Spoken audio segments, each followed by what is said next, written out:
A Happy New Year to you! And to you as well.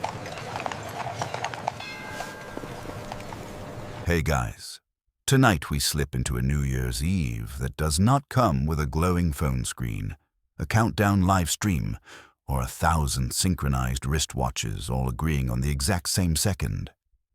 You are standing in the cold, and the cold is not metaphorical. It is the kind that sneaks under your collar and sits there like it pays rent. Somewhere nearby, someone swears it is almost midnight because their cousin's pocket watch never lies, which is an incredible level of confidence for a tiny metal circle that has probably been dropped into a puddle at least once. The air smells like smoke from coal or wood, maybe both, and there is a faint sweetness of something baking, and you can hear a distant cheer that might be for the new year or might be for someone successfully not falling on the ice. You probably will not survive this night in the way you imagine. Not because of anything dramatic, but because the amount of social rules you are about to trip over is honestly lethal. So, before you get comfortable, take a moment to like the video and subscribe, but only if you genuinely enjoy what I do here. And tell me where you are listening from and what your local time is right now. Because tonight we are going to time travel without even agreeing what time it is. Now, dim the lights, maybe turn on a fan for that soft background hum, and let's ease into tonight's journey together. You do not begin with fireworks. Not yet. You begin with a problem that feels so basic you almost laugh, and then you realize it is not funny at all. How do you even know it is New Year's? In your world, time is a grid. You live inside it. You have alarms, calendars, reminders that bully you into awareness. In the 1800s, time is more like a patchwork quilt, stitched by churches, train stations, factories, and whoever owns the best clock. The mainstream fact that anchors everything is simple and slightly mind-blowing if you have never thought about it. Before standard time zones, many towns ran on local solar time. Noon is when the sun is at its highest, and that means noon in one town can be a few minutes different from noon in the next. Historians still argue whether most ordinary people truly cared about those minute differences, or whether they just shrugged and lived by about when the bell rings. Because for a lot of life, about is good enough. But tonight, about gets spicy. Because New Year's is a moment. It is a threshold, and thresholds make humans weird. You want the exact instant the old year becomes the new.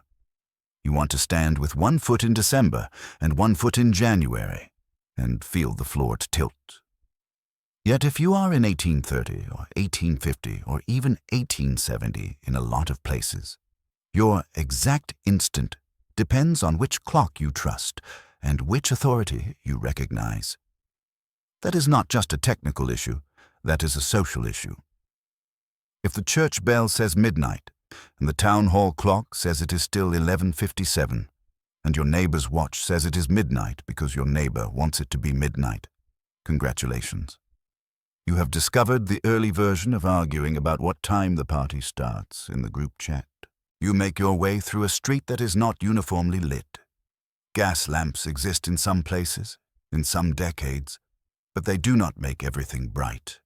They create islands of light, warm and trembling, with darkness pooled between them like spilled ink.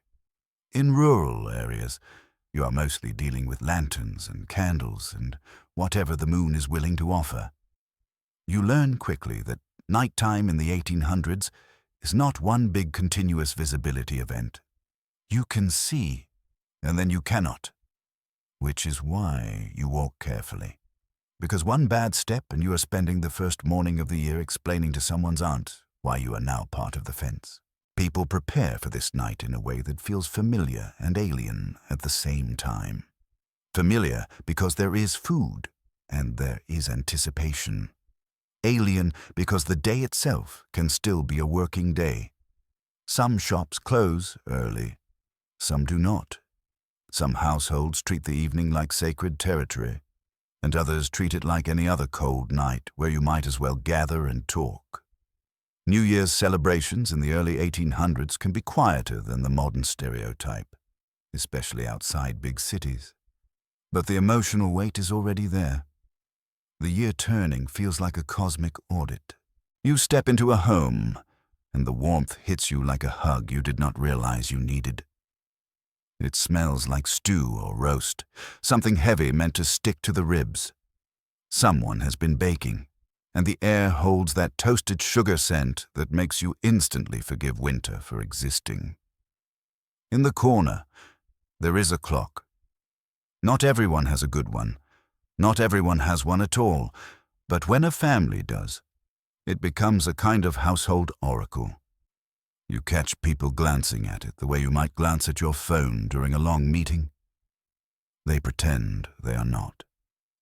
They are, and then you notice something else. The clock is not necessarily right. In the 1800s, even a good clock can drift. Watches can be wound poorly. Clocks can be set to the wrong time because they were last corrected when someone visited town and heard a bell and guessed. In some households, the most accurate time source is not a device. It is a sound. Church bells, especially in places where the church is the community's central pulse, become a shared timekeeper. When the bell strikes, the town breathed together. That is why, in many places, New Year's is felt through the ears before it is seen through the eyes. You stand near a window and listen. The night outside is a velvet sheet pulled tight. You can hear laughter somewhere far off and the occasional crunch of boots on frozen ground. Someone says, "Soon," and you realize soon is doing a lot of work. This is where the quirky tidbit slips in. The kind of thing that sounds like folklore until you realize humans are always inventing hacks. Some people lean on astronomy and almanacs. Not for midnight exactly, but for the confidence that, yes, this really is the turn of the year. In certain educated circles, in certain households with books and patience, you might find someone who treats the year like a celestial machine. They talk about the calendar, about the way dates align, about how the sun does not care about your party. And then they still want to cheer at midnight, because knowledge does not cancel the desire for ritual. If anything, it makes the ritual feel more precious, like you are staging a tiny rebellion against the universe's indifference. You start to see how New Year's is less about one universal moment and more about a shared agreement, a social contract, a community decision to call it. That is why big public clocks matter. That is why bell towers matter. That is why, later in the century, railroads become such a big deal for time itself. Because once trains need schedules, close enough stops being charming and starts being expensive. The mainstream fact here is that the push towards standardized time in the 19th century is heavily driven by railroads and telegraphy. But tonight, you are still in the earlier rhythm, where time is local and a little personal, like a family recipe that everyone claims is the authentic one. You sit at a table where someone pours a drink that is warm enough to fog the glass. There is talk, there is gossip, because gossip is the oldest entertainment technology. Someone mentions how last year's winter was worse, which is always true in human memory. Someone else talks about a cousin who moved to the city and claims they celebrate properly now, which is code for with more noise and less sleep. You laugh, and it comes out softer than you expect, because the room is full of candlelight and the kind of fatigue that makes everything feel tender. Now, the thing you might not expect is how much moral tension hangs around celebration in the 1800s. There are people who love the idea of a fresh start, and there are people who suspect fresh starts are just excuses for bad behavior. There are religious leaders, reformers, temperance advocates later on, or watching the holiday like hawks watching a chicken coop. They worry about drinking. They worry about rowdiness. They worry about the thin line between festivity and disorder. Historians still argue whether New Year's served more as a pressure valve, letting people blow off steam, or more as a stage for enforcing respectability. A night when communities tested who belonged and who did not. You can feel it even in this warm room. The jokes have edges. Someone says, "Don't let the year catch you sleeping." And you do not know if that is a joke or a warning. Someone else mutters about those boys who will be out making a ruckus, and you picture teenagers in wool coats, fueled by sugar and bravado, treating the night like a dare. There is always a dare. The countdown, when it comes, is not a digital chorus. It is messy. It is human. Someone checks the clock and announces 5 minutes. Another person disputes it. No, it is 3. A third person claims their watch says it is already midnight, which is either a lie or a tragedy for their watch. People begin to cluster. The room's hum tightens. Someone adjusts a candle. Someone hushes a child who is suddenly wide awake because the adults are acting suspiciously excited. And then the sound arrives. If you are close enough to a church, you hear the bell begin to strike. Slow, deliberate. The first note hits your chest more than your ears. 1, 2. Each strike is a step across a bridge. By the time it reaches 12, the room is holding its breath like it is trying to stay perfectly still so the year cannot slip past unnoticed. The last strike lands, and for a heartbeat there is silence. And then the room breaks open into sound. Cheers, laughter. Maybe a prayer, maybe a shout that is half joy and half relief. Someone hugs you, and you go stiff for a second because you are not sure if this is the kind of household where hugging is allowed. And then you realize it is New Year's and the rules are momentarily softer.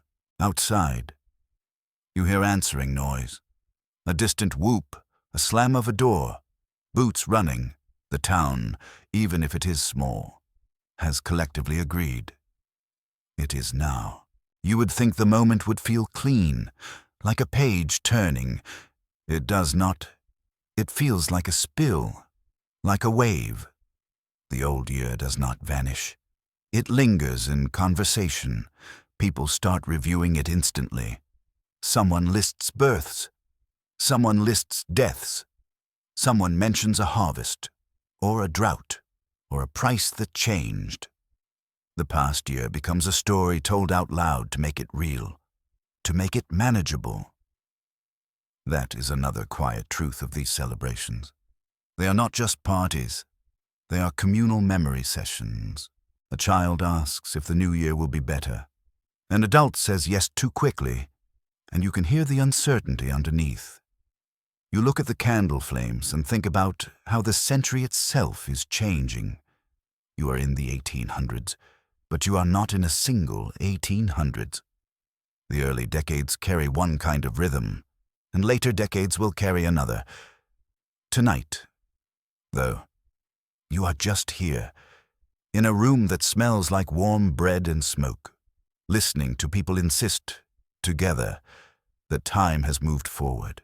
And you realize something that feels almost too obvious to say. New Year's in the 1800s is not celebrated by technology. It is celebrated by people, by their ears straining for bells, by their eyes searching the hands of a clock, by their bodies leaning into each other at the moment they choose to call midnight. You hold that thought as the room settles into the afterglow. The talking resuming, softer now, like the year has exhaled. Somewhere out in the dark, another bell rings, or maybe it is just your imagination echoing the sound. You sip your drink, you let the warmth spread, and you feel yourself slipping deeper into this century, one imperfect minute at a time. The chair fades, not because anyone suddenly becomes polite, but because your body remembers it is late and cold and human, and it would actually like to sit down forever now. Thanks. The room settles into that post-midnight softness where voices drop a notch, where laughter turns into murmurs, where someone starts clearing cups with the grim determination of a person who refuses to wake up in chaos. Outside, the night keeps going, and so do the celebrations, but not in one uniform way. You step out, and the difference hits you fast. New Year's in the 1800s is not one party. It is a whole landscape of parties, shaped by where you stand. In a city, the air is thicker. It carries soot and hot metal and too many bodies moving at once. In the countryside, the air is clean enough to feel sharp, like it could slice bread.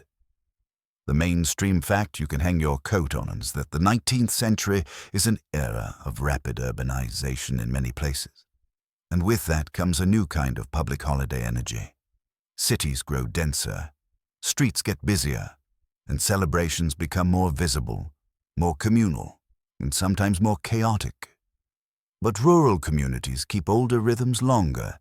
They celebrate too, of course, but often with a tighter circle, more familiar faces, and a stronger sense that if you embarrass yourself tonight, you will still be hearing about it in June.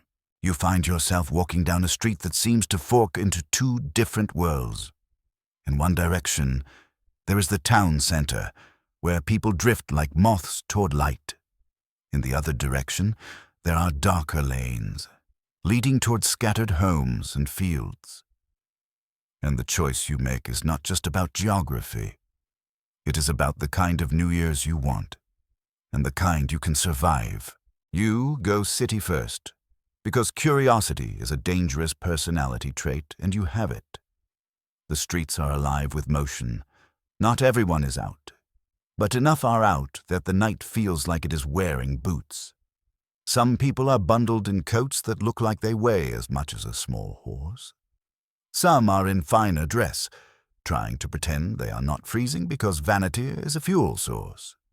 You pass clusters of friends laughing too loudly, and you can tell they are doing that thing where the volume is half joy and half, "Look at us, we are having a life." There is a kind of public permission in city New Year's. People who would normally keep to themselves allow their edges to soften. Strangers exchange greetings. Someone shouts, "Happy New Year," like they are tossing a rope across a river, and other voices catch it and toss it onward. In some places, you can hear music leaking from dance halls or taverns. In others, you hear the clatter of carriage wheels, the swish of skirts, the steady murmur of crowds moving like a tide. And then there is the noise. The noise is not always organized, and that is the point. A few decades into the century, in many cities, you can find fireworks or at least firecrackers. But even earlier, you can get improvised sound, horns, banging pots, shouting from windows. Some of it feels celebratory. Some of it feels like people are daring the universe to complain. The quirky tidbit is that making noise to chase away evil is not just a modern superstition dressed up as party culture. You can trace versions of it through European folk traditions and immigrant customs that travel and adapt. And by the 1800s, that instinct can show up in very practical ways. If you cannot control the future, you can at least be loud enough to intimidate it. But cities also carry a shadow that rural celebrations rarely match: anonymity.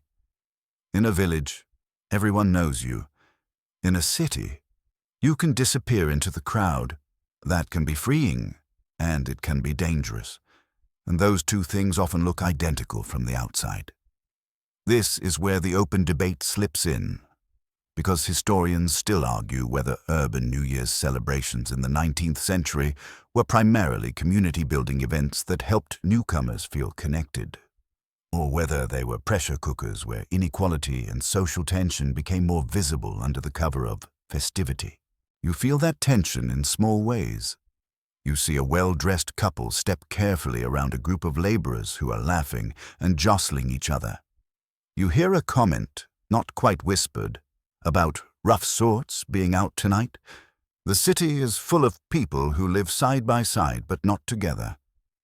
New Year's briefly puts them on the same street, it does not magically make them equal. Now you pivot, because the night has more than one flavor, and you are not here to only taste the loud one. You head away from the bright center and toward the edges, and with every step the sound thins. The houses spread out. The lamps become fewer. The darkness grows confident. The cold intensifies, like it is taking advantage of the quieter roads to get personal. In rural areas, New Year's can be smaller, but it is not necessarily gentler. It can be intimate in the way a family argument is intimate. People gather in kitchens and parlors. They share food. They trade stories. They check on each other's health and harvest and debts with the same casual tone you use when asking someone if they watched a show. Except the stakes are higher. In the countryside, the year's turning is tied to survival in a more direct way. Winter is not just a vibe. It is a test. The new year is not just hope. It is a plan. You arrive at a farmhouse where the windows glow like warm squares cut into the dark. Inside, the heat is immediate. There is a smell of wood smoke and something fried. Someone is stirring a pot as if stirring is the only thing keeping the universe stable. There is laughter, but it is quieter than the city laughter. It is laughter that assumes everyone already knows the punchline because everyone has known each other forever. Here, celebration might involve a toast, a prayer, a song. It might involve a ritual that feels half practical and half magical. People in rural communities often keep older superstitions longer, not because they are naive, but because tradition is a kind of glue. You might hear about first footing, or lucky visitors, or the idea that the first person to cross your threshold in the new year can shape your fortune. You might see someone insist on having the house tidy before midnight, as if dust is a magnet for bad luck. And you might watch someone stash a coin in a pocket or under a plate, because prosperity is easier to invite when you give it a chair. There is a joke in the room about how the new year cannot possibly be worse, and everyone laughs, but you notice they laugh the way people do when they are trying to make the statement true. Someone offers you more food, and you accept. Because refusing food in a rural house often feels like refusing friendship. You eat something that tastes like comfort and salt and the last of whatever was preserved for winter.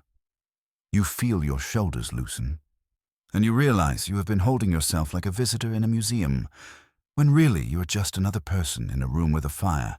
And yet, even here, the new year has its edge. Rural communities can be intensely watchful. If you step out of line, it echoes. If you drink too much, it becomes your identity for months. If you flirt with the wrong person, you might as well carve it into the barn. The city gives you anonymity. The countryside gives you memory. Both have consequences. You start to notice how different the night feels based on distance. In the city, you can always hear someone else, even when you're alone. In the countryside, silence is a presence. When someone opens the door, the wind rushes in and the whole room reacts. When the door closes, the house feels like a ship sealing itself against the sea. Outside, the sky is huge. Stars are sharper than you are used to. You can see your breath, and each exhale feels like it is counting down to something, even though midnight has passed. You walk a little way from the house, just to feel the night, and you hear, faintly, far off, the echo of town noise. It is like hearing another universe. 2 celebrations, 1 date. Completely different textures. You think about the people who are not celebrating at all. The exhausted, the sick, the ones working, the ones too poor to spare the food or the time. The ones who have lost someone in the old year and cannot stomach cheering about anything. New Year's can be loud, but it can also be lonely. And the 1800s do not invent that. They just do it without Instagram stories, which honestly might make the loneliness quieter and sharper. You return to the farmhouse. and someone asks if the city really gets as wild as people say, you shrug in that careful way that says, yes, and also no. And also, it depends on which street you are on and which door you open. Someone says they would hate it, and someone else says they would love it, and you realize the debate is not about cities versus country. It is about what kind of future feels safe, and that is the real undercurrent of this section. The year turns, and people immediately measure their world. City folk look for opportunity, for excitement, for the promise that tomorrow might be bigger. Rural folk look for stability, for enough, for the hope that winter will not take too much. Both are forms of wanting. Both are forms of fear. As the night stretches on, you feel the century's two roads beneath your feet. One road paved with growth, noise, and crowded streets, and the other road packed with snow, silence, and familiar names. You are walking both in one night, and you can already sense that New Year's is going to keep changing as the century advances, because the places people live will keep changing them. You head back toward the warmth because you have done enough heroic outdoor suffering for one section, and also because you're not trying to become an ice sculpture with opinions. Inside, the fire crackles. Someone pours another drink. Someone starts telling a story you have heard the beginning of twice already. But you listen anyway, because repetition is part of ritual. And while the city keeps shouting into the night, the countryside holds the new year like a small, steady flame, protected in cupped hands. You stay long enough to feel the farmhouse warmth soak into your bones. Then you drift back toward town, because New Year's in the 1800s has a habit of pulling you toward whatever gathers people. The streets are quieter now. The kind of quiet that is not empty so much as resting. Snow squeaks under boots. Somewhere a door closes with that final wooden thump that says, we are done being social for the night. And yet, above all of it, there is a sound that keeps returning, like the holiday's heartbeat. Bells. Church bells are not just decoration here. They are infrastructure. They tell you time. Yes, but they also tell you what the community believes it is supposed to be doing. Midnight is one kind of message. Morning service is another. Funeral tolls, wedding peals, calls to gather for civic news, warnings in emergencies. Bells are the original push notification, except you cannot mute them and the battery never dies as long as someone keeps hauling on the rope. The mainstream fact you can feel in your chest is that in many 19th century communities, especially earlier in the century and outside major cities, the church is a central social institution. It shapes calendars, morals, education, and often even local politics, directly or indirectly. So when New Year's arrives, it gets filtered through that lens. The year turning is not only a party, it is also a moment of reckoning, a chance to remind everyone that time belongs to God, or at least that it should. You walk past a church, and the building looks almost alive in the lamplight, stone holding cold like a secret. Someone has left a candle burning inside, and through the window you see a soft glow, a little pool of gold. There are footprints in the snow leading to the door. People have been in and out. Not everyone is drinking and laughing tonight. Some are praying. Some are sitting in the pews with their shoulders hunched, asking quietly for the next year to be less cruel.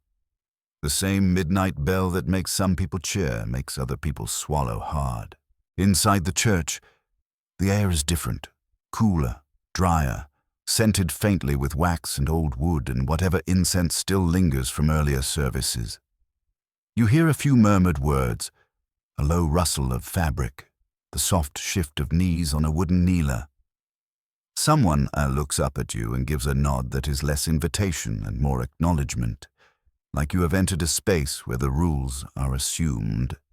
It is strange how quickly your body adjusts. You lower your voice without thinking. You move carefully, even if you are not particularly religious. You can feel that this place is built to make you feel small in a specific, structured way. New Year's sermons exist in the 1800s, and they are not always gentle. There is a tradition in many Christian communities of treating the year's end and beginning as a moral checkpoint. Pastors talk about time as a gift, about repentance, about the fragility of life. They urge people to begin the year clean, with prayer, with restraint, with purpose. They might also scold, politely or not so politely, about what happens in taverns when the bells stop ringing. Your holiday cheer is, to some eyes, suspiciously close to sin with a party hat. And this is where the moral side-eye creeps in. Because on the street, you can feel the split. There are people who treat New Year's as sacred.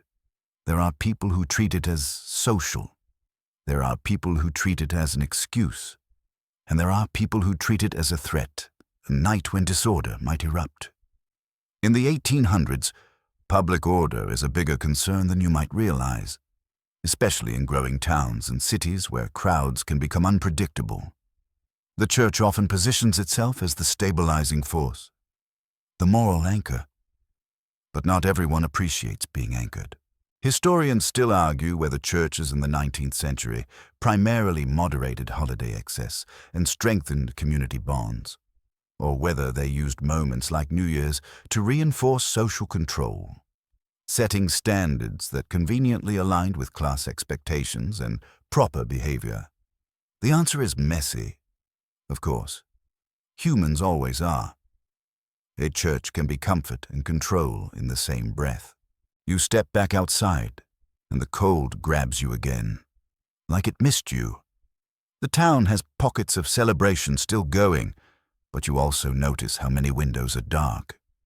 In the 1800s, sleep is valuable. People often rise early, especially in rural life, and even in towns. Early mornings mean work. Staying up for midnight can be a luxury. So when people do it, it can feel like a statement, a choice. That choice becomes more contested when moral reform movements start gaining energy in the mid-century, especially around alcohol. Temperance is a shadow that grows longer as the century moves on. You do not need to be deep into the politics to feel its effects. Families argue about whether drinking is acceptable. Churches host meetings. Reformers print pamphlets. People debate whether alcohol is the root of social decay or just a scapegoat. And New Year's, with its toasts and punch bowls and one more mentality, becomes a perfect stage for that argument. You can almost hear someone, somewhere, saying, "If you cannot welcome a new year without drinking, what does that say about you?" Which is the 19th century version of a passive-aggressive comment section. Now, for the quirky tidbit, because history always has a side alley. In some places, especially where folk traditions blend with Christian practice, you can find New Year's customs that look half like prayer and half like magic. People might bring in greenery, not just for decoration, but for protection. They might mark doors with chalk or symbols, or recite specific verses believed to guard the household. In certain communities, the boundary between religious ritual and superstition is more like a shared fence than a hard wall.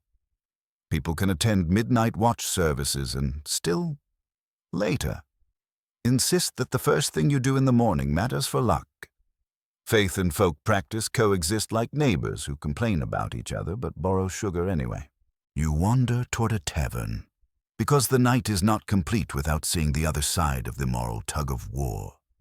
The building radiates warmth, the way a place does when it is packed with bodies and candlelight and confidence. The door opens, and a wave of sound hits you.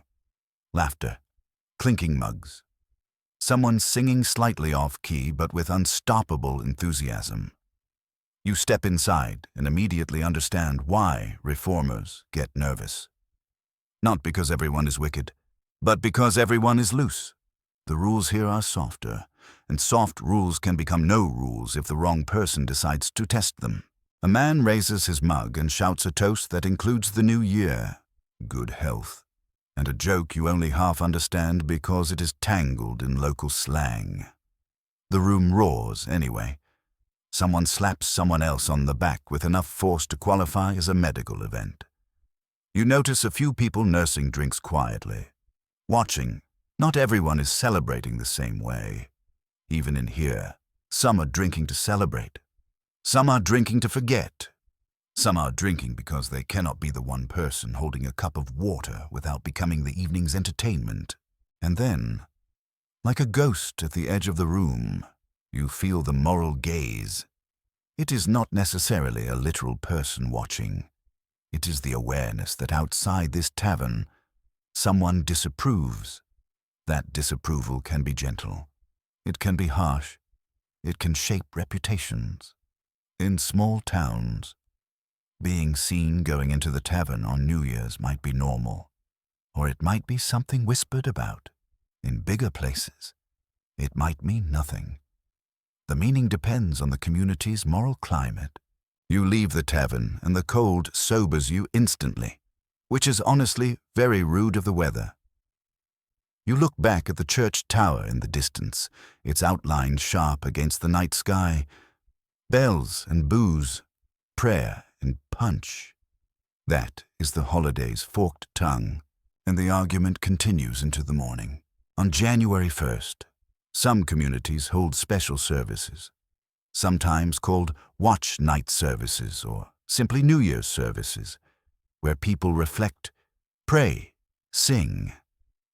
In certain traditions, especially among Methodists and other Protestant groups, watch night gatherings become a way to greet the year with vigilance and devotion. People talk about being watchful, being ready, being morally awake. The language is intense, like they are guarding the gates of time itself. But at the same time, New Year's Day in many places is also a social day, a calling day, a visiting day, a day when people go from house to house exchanging greetings. Some folks will wake with clear heads and walk to church. Others will wake with regret and a tongue that feels like it has been sandpapered. And the church will still ring its bells, because the church is steady. Whether you stand on a street corner and watch a group of young men drift by, laughing too loudly for the morning. Their hair is messy. Their cheeks are red, either from cold or from last night's choices. An older woman watches them from a window with the expression of someone who has seen every version of this story and is tired of all of them. That look is the moral side-eye distilled into pure form. A silent sermon, delivered through a squint. You cannot help but smile, because it is all so recognizable. Different century, same human pattern. We want permission to celebrate. We want someone to tell us we are good. We want a fresh start without consequences. And someone, somewhere, always wants to make sure we do it properly. As the bells ring again, softer now, you feel the holiday's dual nature settle into you. New Year's in the 1800s is a hinge between the sacred and the social. It is a night where community time and personal desire wrestle in the open. Some people kneel, some people toast, some people do both. And plenty pretend they did the kneeling part even if they were definitely in the tavern. You walk on, listening to the fading echoes, and you sense the next layer coming, not just morals, but manners. Because once the bells stop, the real 19th century sport begins. Visiting, calling, performing respectability in a way that can exhaust you more than any midnight celebration ever could. The morning arrives with that pale winter light that looks like it is trying its best but did not sleep well. Snow, if it fell, sits in awkward patches like the world could not decide on a final outfit. You wake to the sound of movement.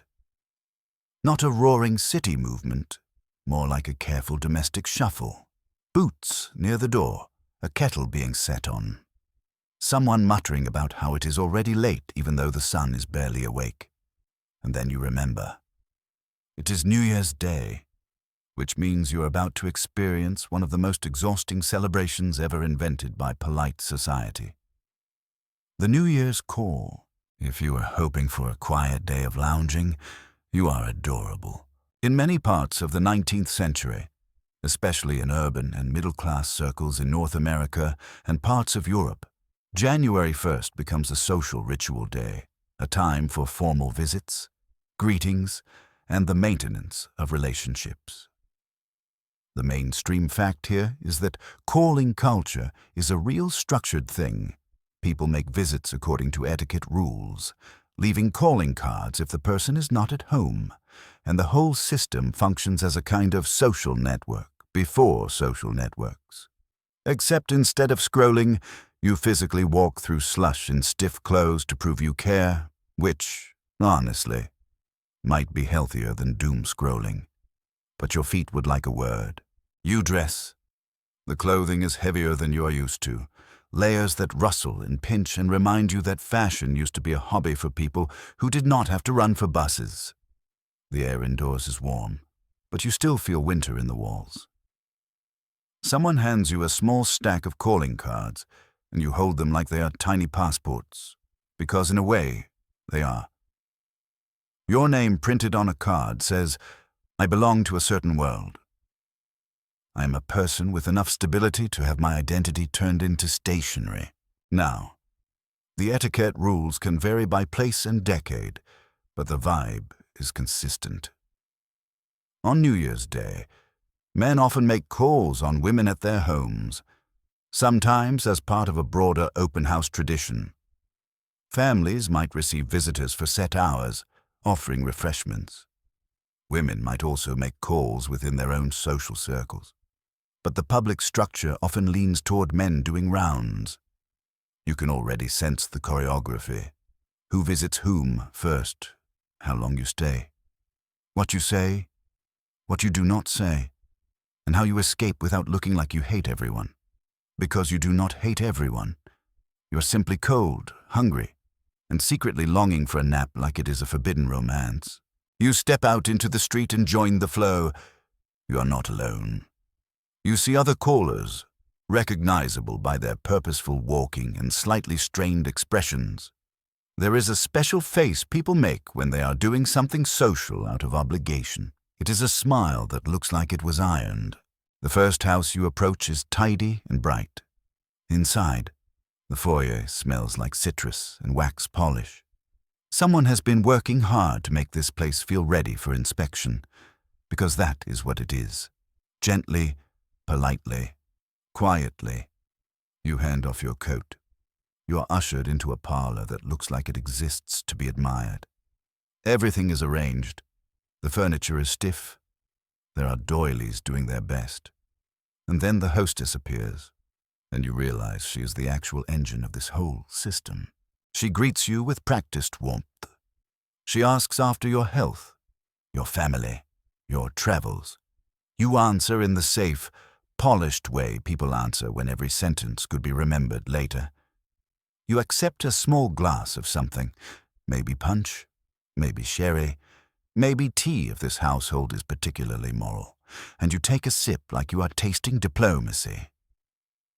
Around you, other visitors come and go, each one performing the same ritual: greeting, compliment, brief conversation, departure. It is speed dating for respectability. The quirky tidbit is that calling card etiquette can get absurdly specific. In some circles, the way you fold a corner of a card can signal that you visited in person rather than sending it with a servant. Sometimes initials or small marks can indicate the purpose of the call. Congratulations, condolences, introductions.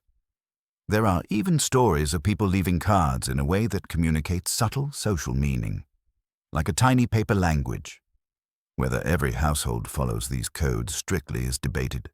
and historians still argue whether calling card practices were widely standardized in everyday life or more of an aspirational etiquette ideal described in manuals and then imperfectly imitated by real humans.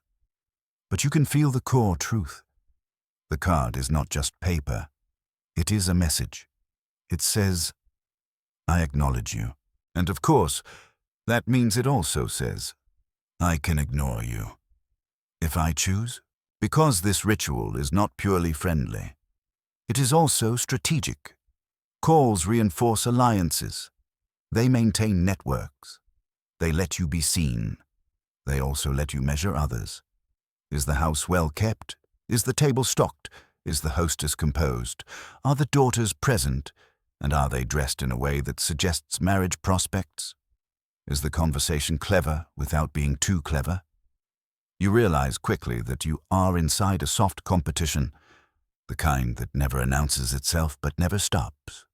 It is like everyone is playing chess with smiles. You move on to another home. The walk between houses is where you breathe. The cold hits your cheeks and clears your head. You see sleighs pass, bells jingling in a way that feels almost too perfect, like a holiday postcard. You also see a man slip on ice and recover with the dignity of someone who will never speak of this again. You resist the urge to clap. You are growing as a person. In the next house, the atmosphere is more relaxed. The parlor is lived in. The snacks are generous. Someone offers you little cakes, maybe something spiced, and you accept because refusing food in a New Year's receiving line feels like a crime against hospitality. You overhear snippets of conversation, someone complaining about the weather, someone praising a recent engagement, someone quietly asking about business prospects. You notice how quickly the holiday shifts from symbolic to practical. The year turns, and people immediately ask, "What will this year bring me? Who will help me?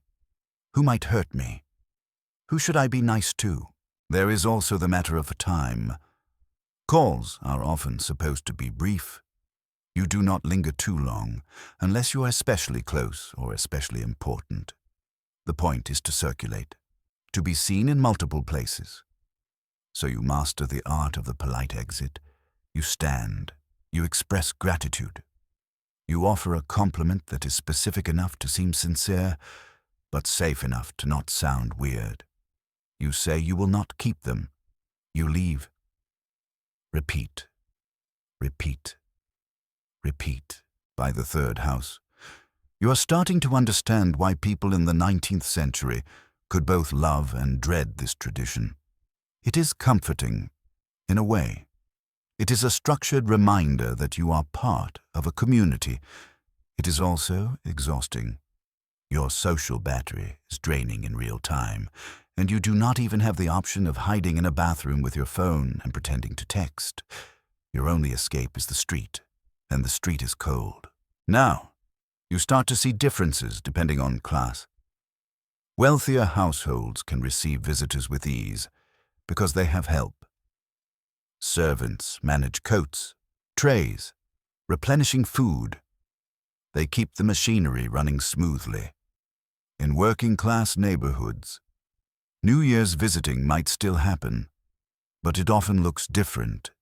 More informal gatherings, neighbors dropping by, shared food in tighter spaces, less of the stiff choreography. January 1st can be a social day across classes, but the style and the stakes shift for the middle and upper classes. Calling is partly about status maintenance. For others, it can be more about mutual support and simple companionship. You also begin to sense the gender dynamics, which are everywhere, woven into the ritual like thread. The hostess is on display.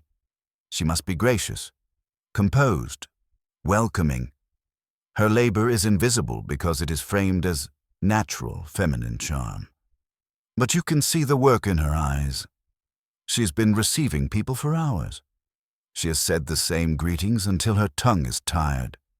She has smiled until her cheeks ache, and she will do it again next year, because tradition demands it.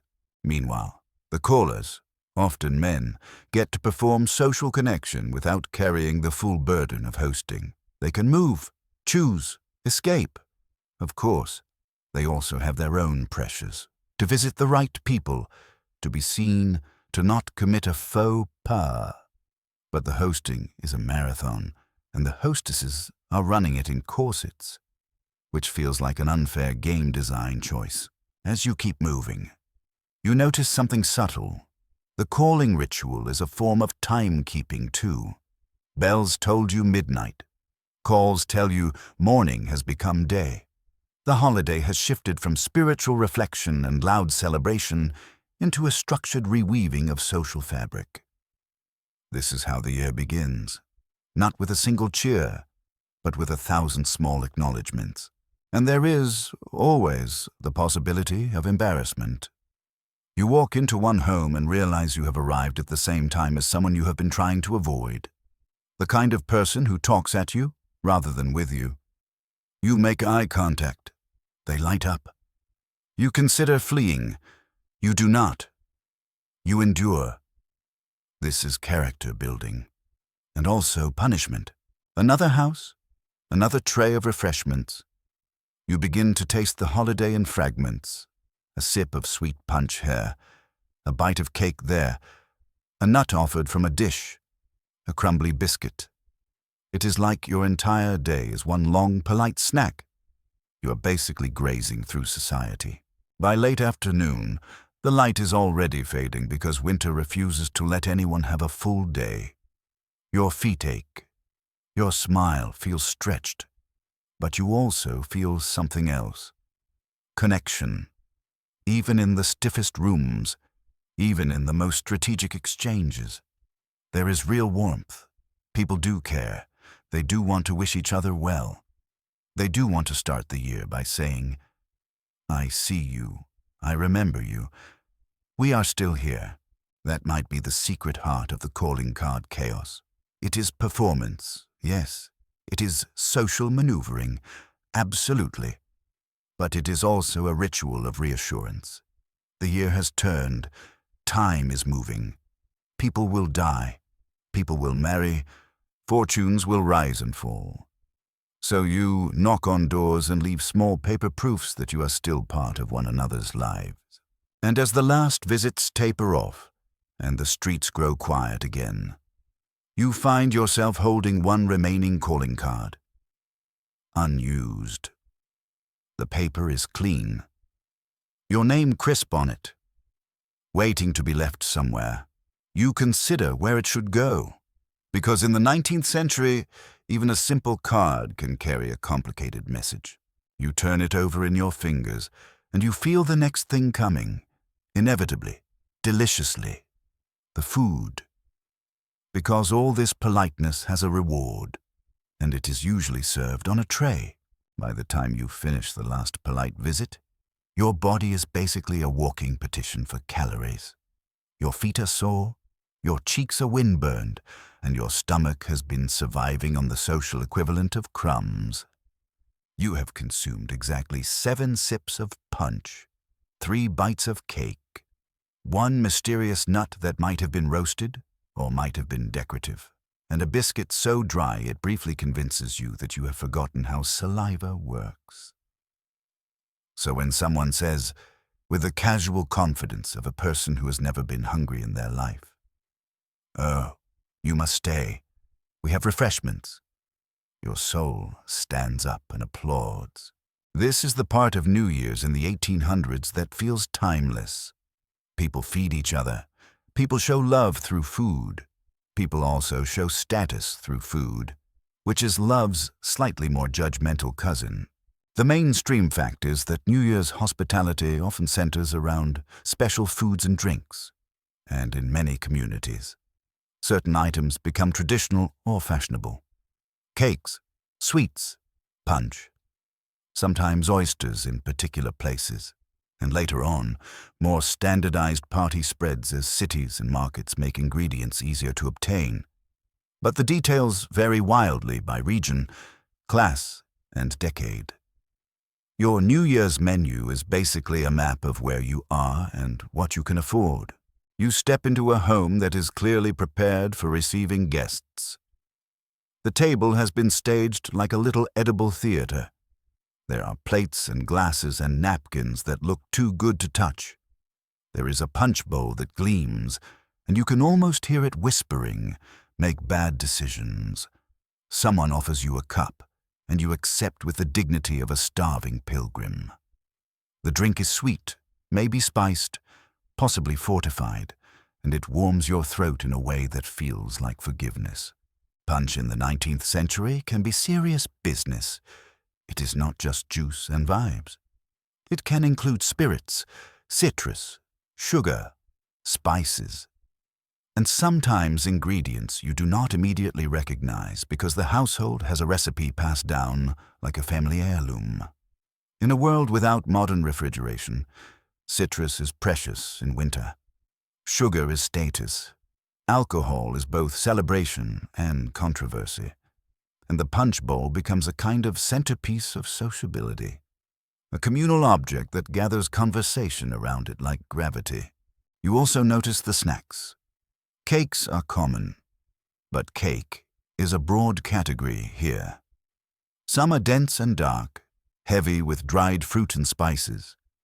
Some are lighter, possibly a sponge or pound cake if the household is well equipped. There might be cookies, tarts, candied nuts, maybe little sandwiches in later decades among more fashionable circles.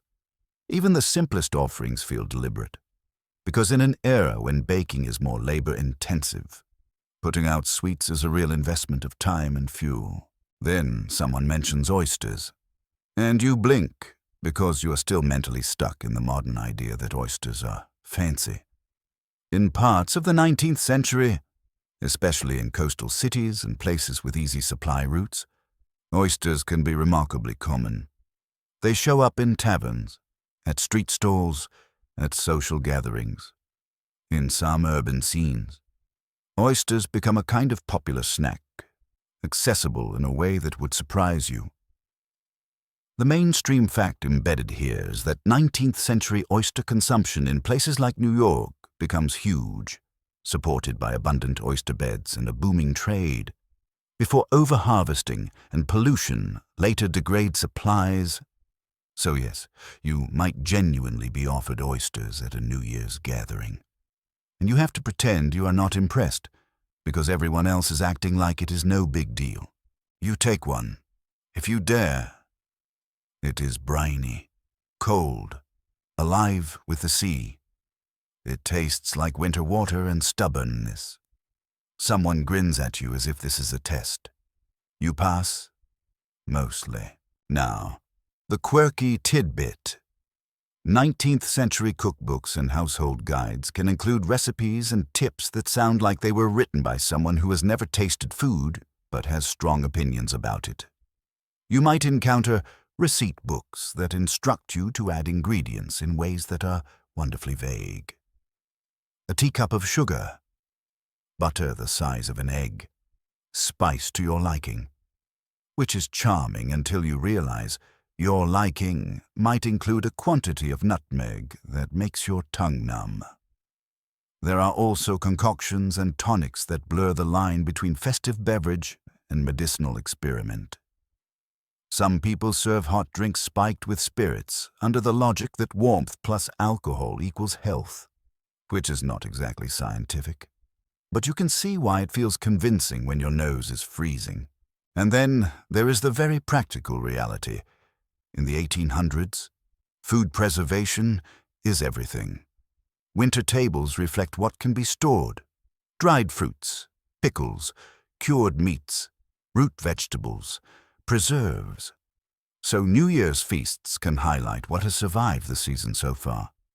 In rural households, the meal might be hearty and simple: pork, beans, bread, pies made from stored apples, maybe a pudding. In wealthier houses, the variety expands, and the presentation becomes more refined. Either way, the meal says, we made it through another year, and we still have something to share. Historians still argue whether many of these holiday food traditions were deeply rooted folk practices passed down through generations, or whether a significant portion of traditional New Year's foods in the 19th century were shaped by urban fashion, printed recipes, and the rising influence of middle-class domestic ideals. In other words, did people eat certain things because Grandma always did, or because a popular magazine told them it was proper? The answer is yes. And also, it depends who Grandma was. You sit down. Finally. In a room that smells like spice and smoke and something buttery. The conversation shifts as soon as plates appear. People relax around food. It gives hands something to do. It gives mouths a reason to pause. It makes awkward silences feel like enjoying the meal instead of, "We do not know what to say to you." Food is social lubrication, and unlike the punch, it does not get you in trouble with the temperance crowd, at least not directly. Though if you eat too much pie, someone will still judge you, just quietly. There is also a subtle competition that hums beneath the hospitality. Whose table is best? Whose punch is praised? Whose cake is the one people happen to mention later? In the calling day tradition, refreshments are part of the performance. A household that receives many visitors needs to offer something.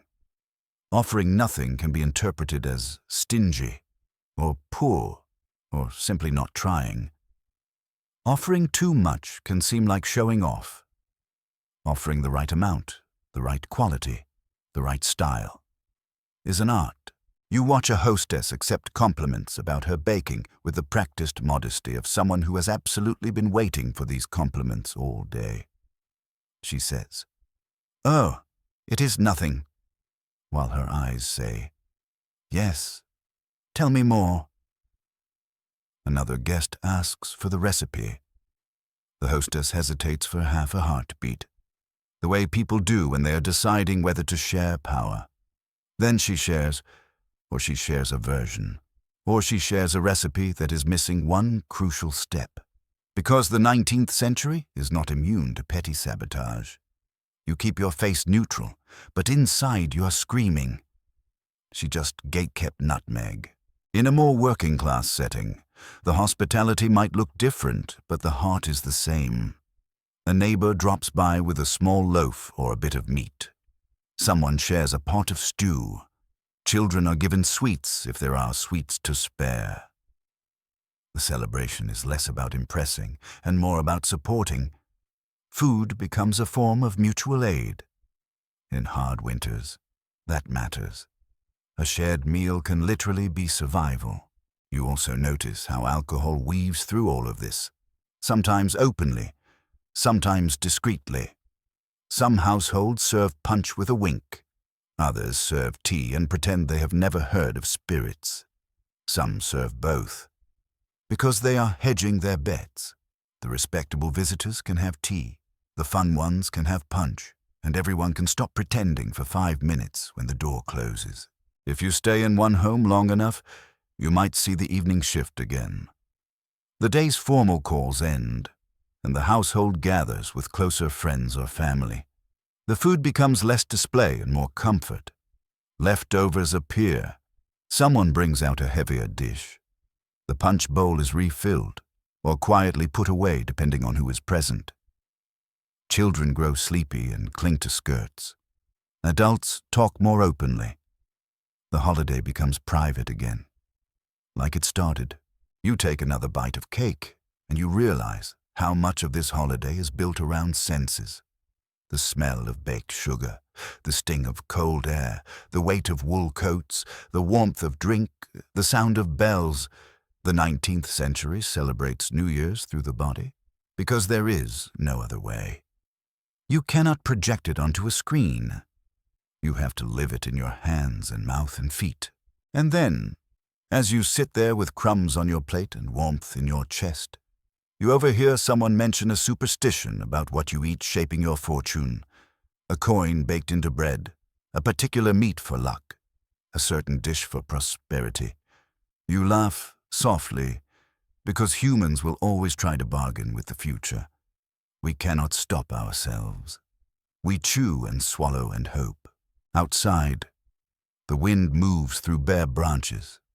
Inside, people keep eating, keep talking, keep turning the day into something satisfying.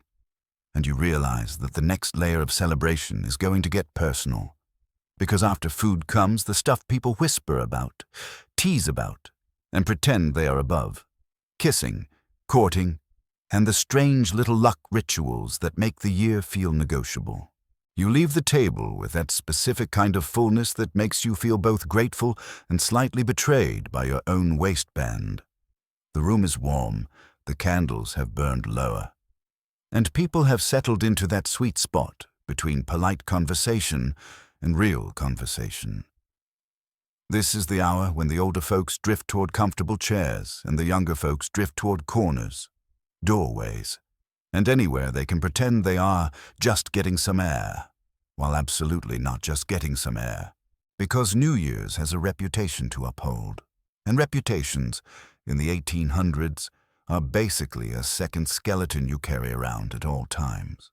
The mainstream fact here is that New Year's, like many holidays, becomes a socially acceptable moment for courting rituals to be slightly more visible.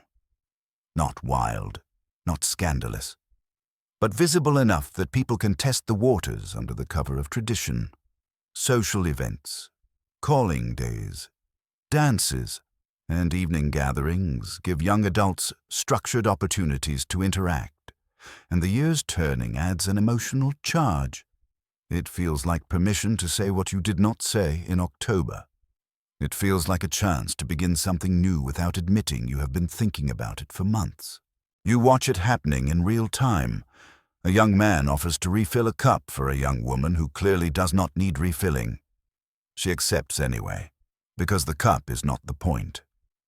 The point is that he is standing close enough to speak softly. Another pair linger near the piano, pretending to be interested in sheet music. They are not. They are interested in each other's breathing distance. You almost want to narrate it out loud like a nature documentary, but you restrain yourself, because the 19th century would absolutely ban you for that. Now, this is also where superstition slides in like a cat at midnight. The year is new, the future is unknown, and humans cope with unknowns by inventing rules.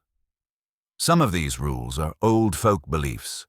Some are borrowed, some are freshly improvised, but they all share the same secret logic.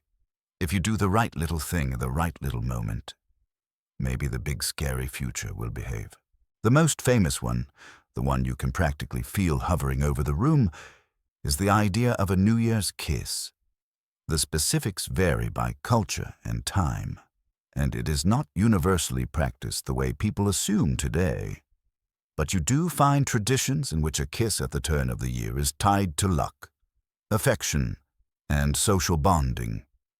In some settings, it is a romantic gesture. In others, it is a communal greeting, like a kiss on the cheek among family or friends. The 19th century does not invent kissing, obviously, but it does treat public displays of affection with more caution in many respectable circles. So the holiday can become a loophole, a socially sanctioned moment to be slightly bolder than usual, while still claiming innocence. And yes, people exploit loopholes. Humans are consistent.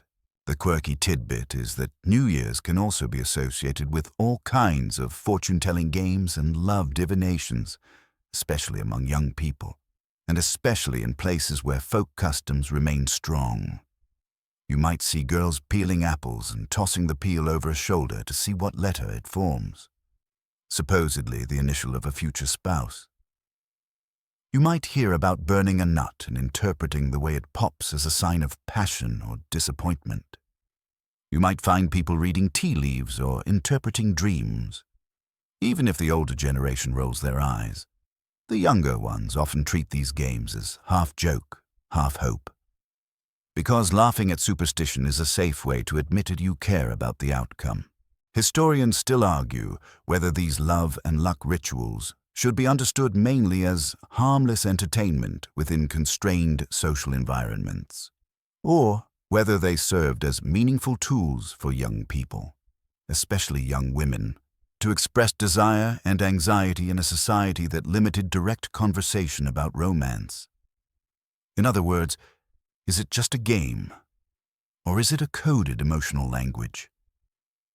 The answer, again, is messy.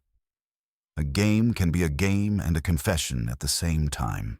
You drift closer to a group gathered near the hearth. Someone is holding a small bowl, and people are taking turns dropping something into it. At first you think it is some kind of party snack, and then you realize, no, it is a charm bowl, a little fortune ritual. A coin might mean wealth. A ring might mean marriage. A thimble might mean work. Someone draws an object and squeals. Someone else draws a thimble and groans like they have just been sentenced. Everyone laughs, but you can hear the undercurrent. Nobody wants their future to be all labor. No sparkle. Another corner. A young man dares another to step outside and see if he can hear the name of the woman he will marry. The superstition goes that the first name you hear after midnight might be significant. They open the door. The cold rushes in, and the whole room protests, because warmth is community property. The young man listens dramatically, like he is tuning into the universe. From the street, a drunk voice yells something unintelligible. The young man returns, announces with complete confidence that the name is Margaret, even though he clearly heard Blag. And everyone pretends this is plausible. New Year's is not about accuracy. It is about atmosphere. You notice how older adults participate too, sometimes quietly. A mother watches a daughter dance with a certain boy and makes a small approving hum, which in 19th century terms is basically a 5-star review. An aunt mentions, casually, that a particular young man's family is very steady, which is code for they will not starve you. Courtship in this era is often practical as well as emotional. Love matters, but so does land, income, respectability, and whether a person's father is likely to ruin everything through bad business decisions. And the holiday amplifies these calculations. Beginning a year together feels symbolic. Being seen together at a New Year's gathering can start rumors, and rumors are the 19th century equivalent of going viral. You can feel young people balancing on a tightrope, wanting closeness, fearing gossip, craving romance, respecting rules. Then you see the moment. It is small. 2 people stand near the doorway, speaking softly. The room is busy, but not too busy. One of them laughs. The other looks at them with a kind of seriousness that is almost painful. Their hands hover near each other and then touch. Briefly. It is not scandalous. It is not dramatic. But it is everything. In a world where physical contact is rationed by etiquette, a small touch can feel like a declaration. Someone nearby notices and coughs pointedly. Moral side-eye does not only belong to churches, it belongs to every aunt who has ever lived. The couple separate slightly, like magnets forced apart, and you almost groan with frustration on their behalf. Let them hold hands. Universe, you have bigger problems. But the rules exist for a reason, even if the reason is sometimes ridiculous. Reputation can determine marriage prospects. Marriage can determine economic survival. So the stakes are real. This is not just romance, it is structure. And New Year's is one of the rare times the structure loosens enough for people to test it. The conversation shifts toward resolutions and hopes. Someone says they want to be better this year, and everyone nods, because nodding is easier than changing. Someone else jokes about giving up sweets, while actively eating a sweet. This is the oldest form of comedy, declaring self-improvement while doing the opposite. You participate because you are nothing if not historically accurate. In a smaller, more rural setting, the courting might look different. Fewer strangers, more familiarity, more family oversight. A dance in a barn, a gathering around a fire, a walk outside under the excuse of fetching something. The privacy is limited, but the community is tighter. In some ways, that makes romance riskier. In other ways, it makes it safer, because everyone knows everyone and intentions are more legible. Or at least, they pretend to be. You also sense how immigrant traditions blend into these rituals, even if the household does not name them as immigrant. A custom travels. It adapts. A superstition becomes a joke. A joke becomes a tradition. That is how culture works in the 19th century, especially in growing towns where people from different backgrounds share streets and markets and eventually holiday habits. As the evening deepens, the energy softens. The young people who flirted now look sleepy or shy. The older people who watched now look satisfied or worried, depending on what they saw. The fire burns down to a steady glow. Someone starts humming a tune.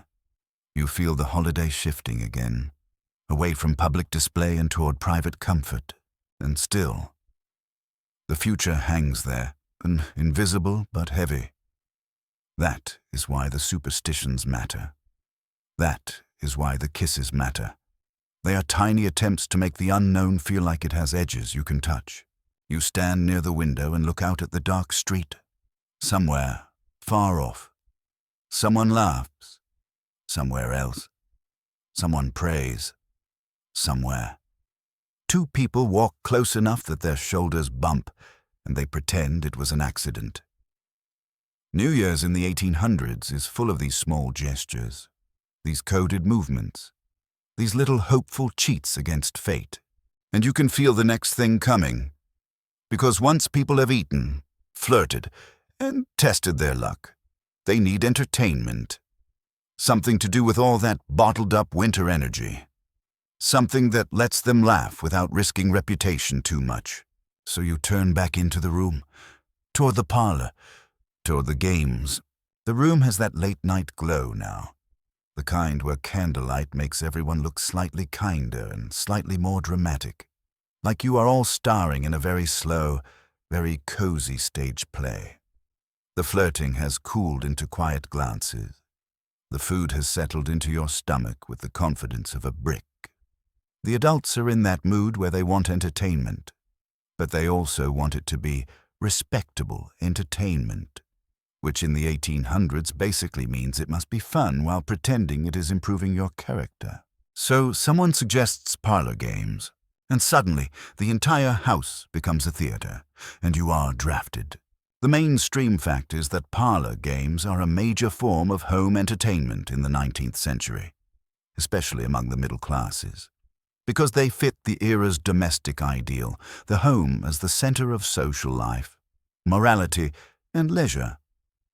People play word games, charades, riddles, music games, fortune games, and all kinds of innocent amusements that can still, somehow, produce the emotional intensity of a sports final. The parlor is not just a room. It is a social arena. You get pulled into a circle. Chairs are rearranged. Someone drags a small table into the center like they are preparing a ritual. Someone else brings out a book of games or a stack of handwritten prompts. Because, of course, there is a book for this. The 19th century loves a manual. It is the era's answer to I saw it on TikTok. The first game is charades, because charades is eternal. The rules are explained with great seriousness, as if the fate of the nation depends on whether you can successfully mime the Barber of Seville. You are assigned a phrase. You step forward.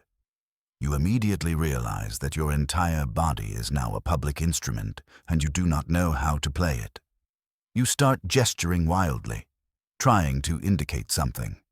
The group guesses things that are technically related, but emotionally insulting. A duck, someone suggests. You're not miming a duck, you are miming a tragedy. You keep going. Someone guesses washing laundry, which is closer but still devastating. Finally, someone gets it, and the room erupts like you have just cured winter. You sit down, sweating slightly, and you understand why parlor games catch on. They allow people to be silly within boundaries. You can embarrass yourself, but in a controlled, socially approved way. It is a safe outlet for chaos. Then the games get more strategic. There is a category of parlor games that feels like polite social engineering. Forfeits, for example, where someone who loses has to pay a penalty, sing a song, recite a poem, answer a question, perform a harmless task. Harmless in theory. In practice, forfeits are often designed to tease people, especially young people. Someone might be told to kneel to the prettiest, or declare devotion, or carry a message to someone across the room.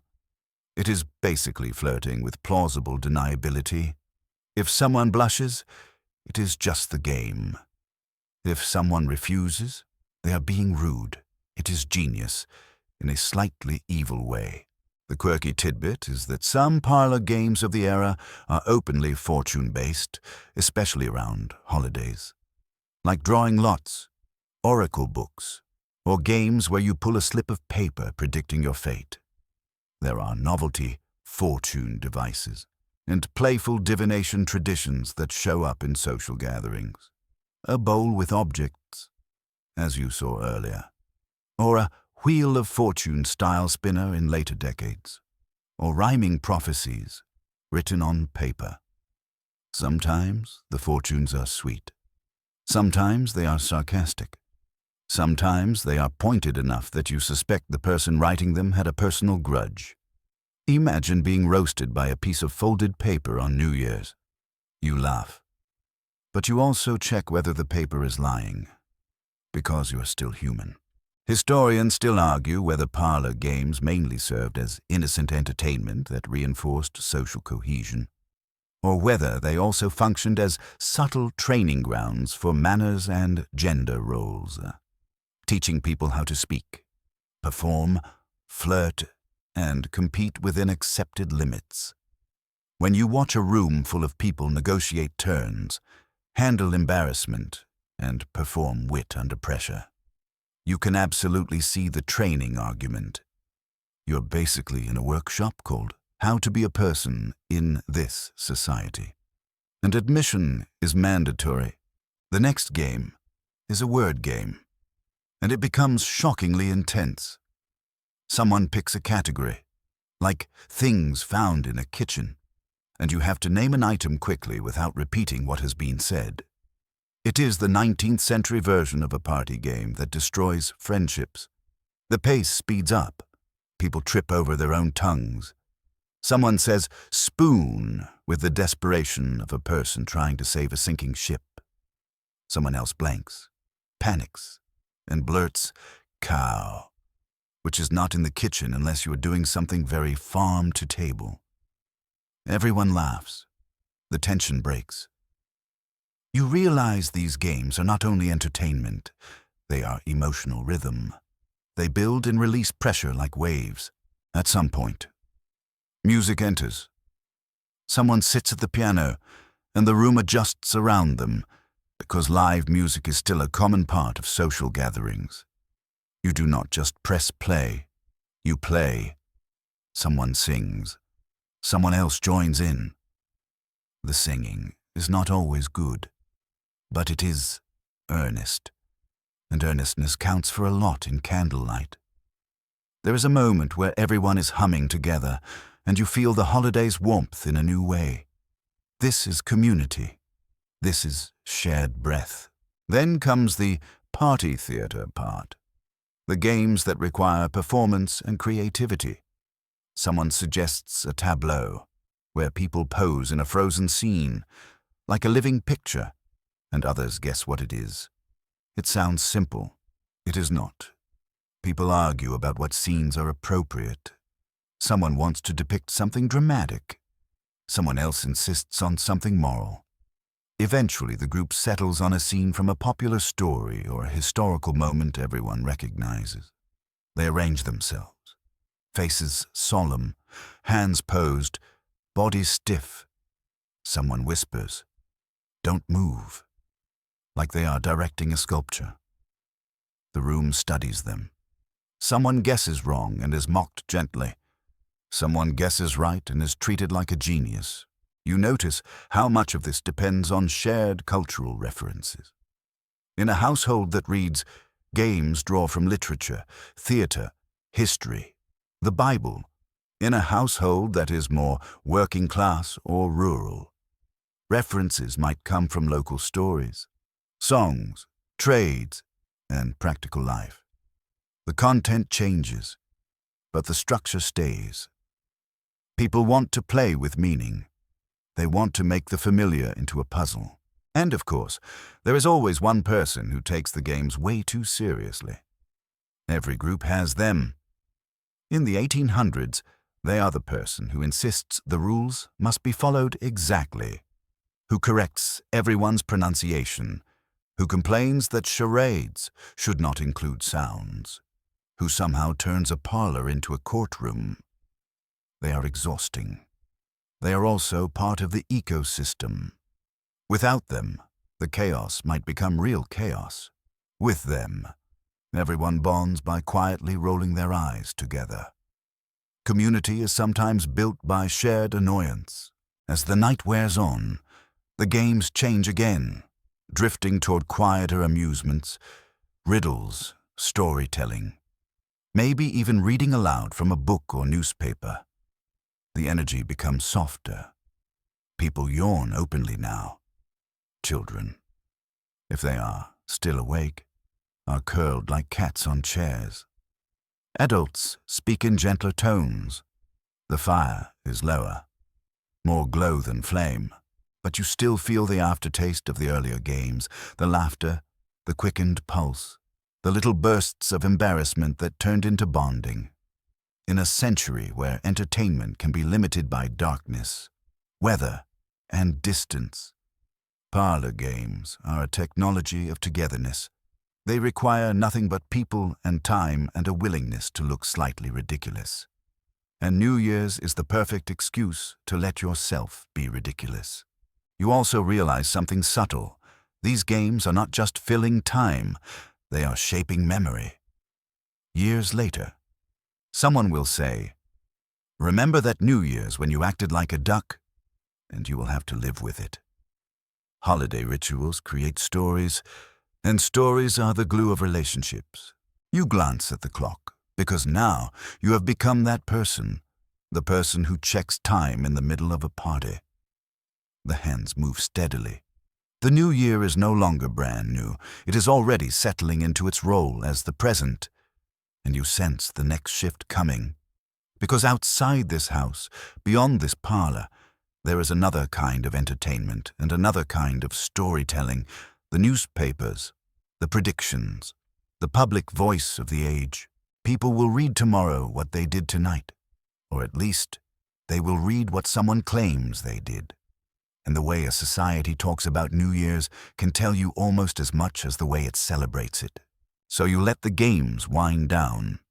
You watch someone carefully fold the fortune slips and tuck them away, and you feel yourself being pulled toward the wider world, toward print, toward prediction, toward the early version of the endless question, what will the new year bring? And who gets to say? Morning comes with that brittle clarity that makes you feel like the world has been scrubbed clean overnight, even if your head does not feel particularly scrubbed. The parlor games are over. The last candle stubs have smoked themselves out.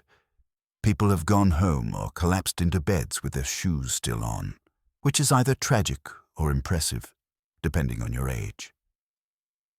And now, as the New Year's first days unfold, the conversation begins to lean outward, away from rooms and into the larger public imagination, because the 19th century has a voice that travels farther than any shout in the street. The newspaper. You pick one up, and it crackles in your hands like dry leaves. Ink smudges your fingertips. The pages smell faintly metallic, like machinery and paper making a deal.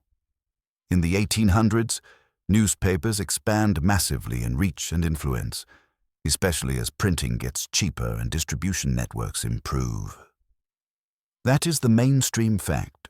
The century sees big growth in mass print culture, and newspapers become central to how many people understand their world, from politics to markets to social events.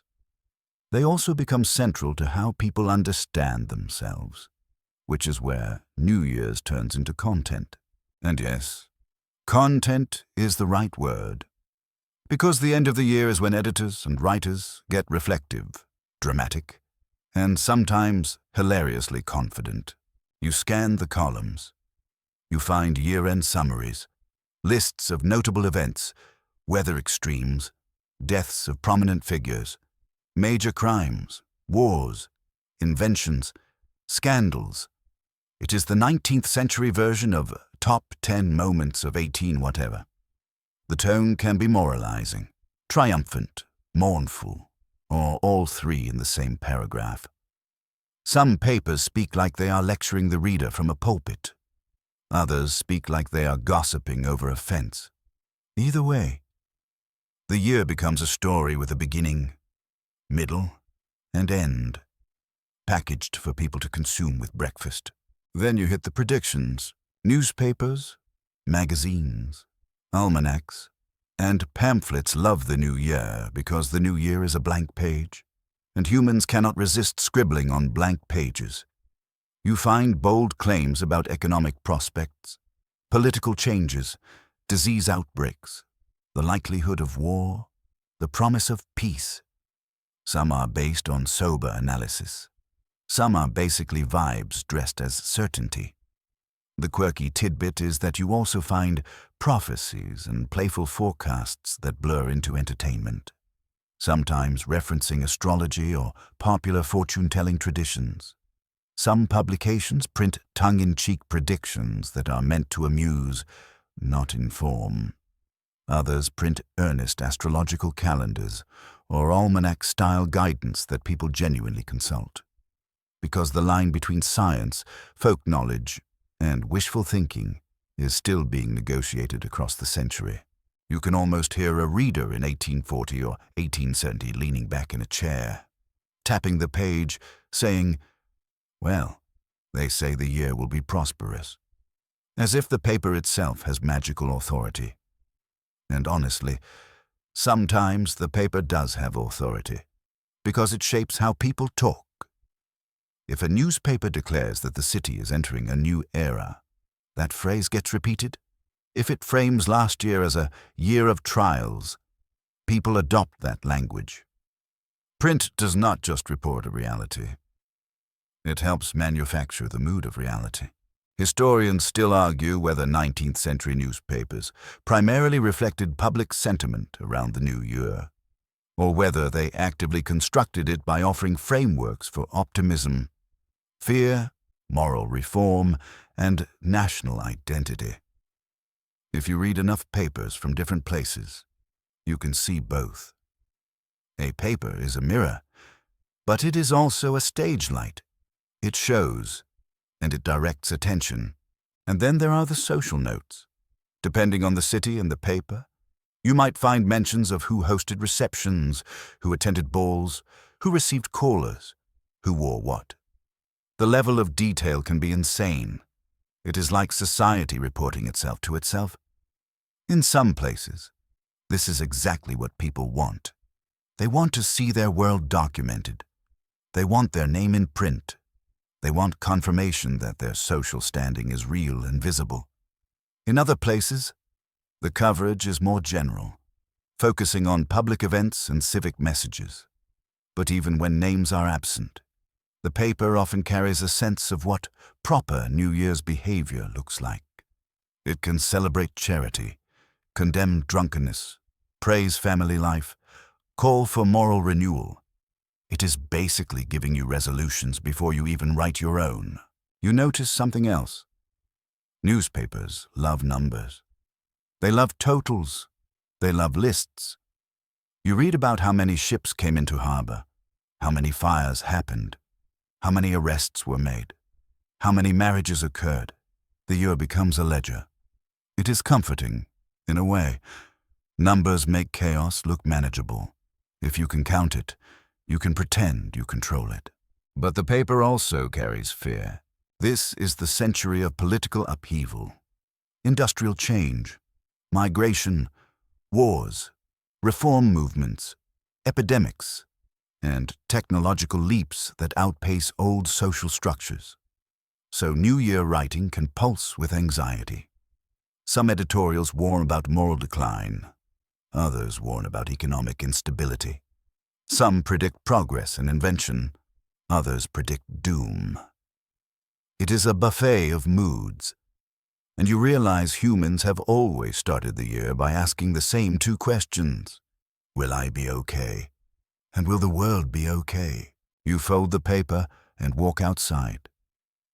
The street looks calmer than the night before. People move with purpose. Tradesmen open shops. Women carry baskets. Children, if they are not in school or chores, slide on icy patches because childhood is eternal and reckless. And the paper's words float in your mind as you watch life continue. New Year's is a moment, but then it becomes a day, then a week. And soon it is just life again. Still, you see how print culture reaches into celebration. In cities, people might read aloud newspaper forecasts or summaries at gatherings. In some homes, a father reads the editorial with dramatic emphasis, pausing to make his own commentary, as if he is hosting a talk show. In taverns, papers are shared and debated. Men argue politics over drinks. Someone points at a column and says, "See, they say prices will rise," and someone else scoffs. The newspaper becomes a communal object, passed hand to hand, turning private reading into public conversation. Even the advertisements matter. You see notices for upcoming entertainments, for goods, for services, for products promising to make your new year better. It is an early form of the new year, new you economy. You're not imagining it. Businesses understand that the year's turning makes people vulnerable to hope. And hope is a sales opportunity.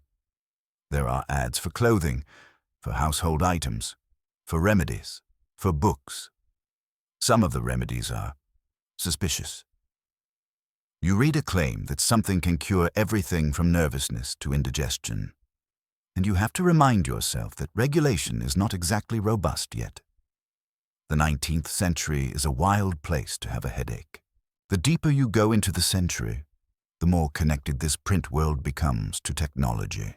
Telegraphs delivering news faster, trains distributing papers wider, and later on, more standardized time shaping when the new year is reported and celebrated. But even now, early on, you can feel the paper as a thread tying communities together. A rural household might not have a daily paper, but they might get a weekly, or an almanac, or a shared copy passed around. And those printed words still shape how the year is framed. You pause by a lamppost and watch someone else reading, lips moving slightly as they sound out lines. You imagine them reading a prediction about prosperity and feeling a flicker of relief. You imagine them reading a warning about moral decay and feeling a pang of guilt. You imagine them reading a list of deaths and feeling the quiet weight of time. The newspaper does not just deliver information, it delivers feelings. And feelings, as you have learned, are the true fuel of New Year's. As the day moves on, the paper gets folded, tucked away, used to wrap something, used to start a fire. Eventually, the ink fades, but the idea lingers. The year is a story, and you are inside it. You can be a character, a victim, a hero, a cautionary tale, depending on who is writing. Your own year now stretches ahead of you, unprinted, unwritten, and you sense the next thing waiting in the shadows of celebration, the loud, reckless side, the part newspapers sometimes condemn and sometimes sensationalize, the bangs, the flashes, the dangerous fun that makes reformers clutch pearls and makes young men grin like idiots. You fold the paper tighter, because you can already hear the first crack in your imagination, and you know that somewhere tonight, someone is about to celebrate the new year with noise that is absolutely not approved by anyone who enjoys having all their fingers. The newspaper can lecture all it wants, but the street has its own philosophy, and that philosophy is, louder feels more real. You step into the evening air again, and even though the big midnight moment is behind you, you can still feel leftover energy in pockets of town. A group of boys huddle near a corner, hands tucked in sleeves, eyes bright with the kind of mischief that counts as currency in winter. Somewhere farther off, you hear a sharp pop, and every adult within range flinches like their spine has a memory of consequences. This is the part of 19th century New Year's that makes modern safety regulations look like an invented miracle: the noise-making. The mainstream fact is that celebratory noise on holidays is not new, and in the 1800s it can take many forms depending on place and time: bells, shouting, horns, firecrackers where available, cannon salutes in some formal contexts, and, in many places, the firing of guns into the air. Yes, people genuinely do that, and yes, it is as bad an idea as your brain is currently screaming it is. But bad idea has never stopped humans from doing things that feel thrilling in the moment. You walk closer to the source of sound, and you see it. Someone with a firearm, a group around them, the posture of bravado, the sense that the new year deserves a bang. The shot cracks the air. Smoke drifts. Someone cheers. Someone else laughs too loudly. A nearby dog loses its mind. The shooter beams like they have personally intimidated fate into behaving. And you think you probably won't survive this, not in a cinematic way, but in a the universe is random and people are enthusiastic way. In some communities, gunfire on New Year's or other celebratory occasions is normalized, especially in places with strong hunting cultures, frontier conditions, or military influence. It can also show up in cities, which is where it gets extra alarming, because gravity exists everywhere and bullets do come down. But safety culture in the modern sense is still developing. People understand danger. Of course they do. But they often calculate it differently, and they accept more risk as a normal part of life.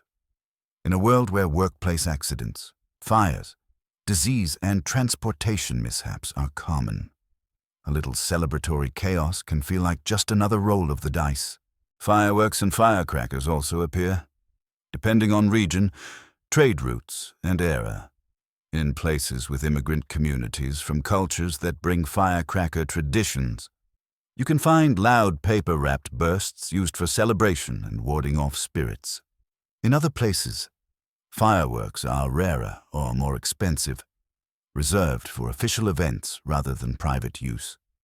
But as the century progresses and manufacturing and trade expand, small fireworks and noisemakers become more common in many cities. The night begins to sparkle and snap in a way that feels familiar to your modern brain. Except the street is darker, the crowd control is weaker, and the emergency services are, let's call them aspirational. The quirky tidbit is that people are incredibly inventive with improvised noise-making. If you cannot afford fireworks, you can still make a racket. Pots and pans, tin horns, whistles, bells, even small homemade crackers or squibs in some contexts, which is where things get sketchy fast. In a time when people make a lot of things at home or in small workshops, experimentation is common. So is mishap. You might hear stories of someone singeing eyebrows, burning sleeves, setting a fence post on fire. The neighborhood kids will remember it forever. The person involved will insist it was not that bad while their hair smells like regret. Historians still argue whether the growth of loud public celebration in 19th century cities was primarily an expression of democratic public culture, ordinary people claiming the streets for joy, or whether it was more a sign of social strain, a kind of controlled disorder that authorities alternately tolerated and tried to suppress. You can see both in the way adults watch the young men. Some smile, indulgent. Some scowl. Some look nervous. Authority figures. When present, often balance between letting people celebrate and preventing chaos. It is the eternal holiday policy debate. How much fun is acceptable before it becomes a problem? You keep walking, and you begin to notice the layers of sound. In one area, the noise is semi-official. A band playing, maybe a civic salute, perhaps even a small organized fireworks display in a larger city later in the century. In another, it is completely unofficial. Boys setting off little firecrackers, men firing guns, people shouting from windows, someone dragging something noisy along cobblestones just to hear it scrape. You can almost map the town's social geography by its decibel levels. You pass a group of kids with firecrackers, and you see the adult dynamics instantly. One kid is the instigator, holding the match with trembling excitement. Another kid is the hype man, yelling encouragement like this is an Olympic event. Another kid is the nervous one, already backing away. An older sibling stands nearby, trying to look responsible while clearly enjoying the spectacle. A mother appears in a doorway, arms crossed, delivering a look that could extinguish the match by sheer force. The kid pauses. The group waits. The mother says something you cannot quite hear, but you know the content. If you blow off your fingers, do not come crying to me. The kid lights it anyway. Because youth is a renewable resource, the cracker pops, sharp and satisfying. Everyone yells. Someone laughs. Someone flinches. It is joy and fear in a single sound. And then, because the 19th century is always one step away from a lesson, you hear a shout from farther down the street. Not a celebratory shout, a startled one. People turn. Someone has gotten too close. Someone has dropped something. A small flare of fire has found dry material. A coat sleeve, a paper decoration, a pile of straw. Suddenly, the fun becomes urgency. A bucket appears. Someone stomps. Someone curses in a way that would definitely not be allowed in a church watch night service. The flame is smothered quickly, because people in this era are used to responding fast. Fire is an everyday threat, especially in towns with wooden buildings, open flames, and heating stoves. This is why authorities sometimes try to regulate noise and fire. Not always successfully, but the impulse exists. City leaders worry about fires, injuries, disorder. They sometimes issue warnings, patrols, or restrictions. Newspapers print cautionary notes. Clergy preach against reckless behavior. And still, people want the bang. They want the spark. They want something they can feel in their bones to mark the year's turning. You find yourself standing near a tavern again, and the mood is rowdy. A group spills out into the street, laughing, singing. Someone has a horn that sounds like a wounded animal. They love it. You hate it. You respect their commitment to being annoying.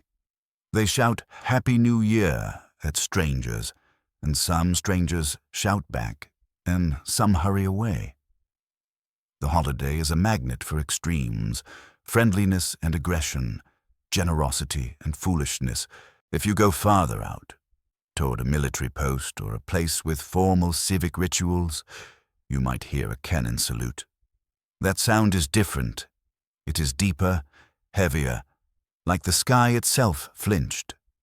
Salutes can mark official occasions, honoring the year, the nation, leadership, or simply tradition.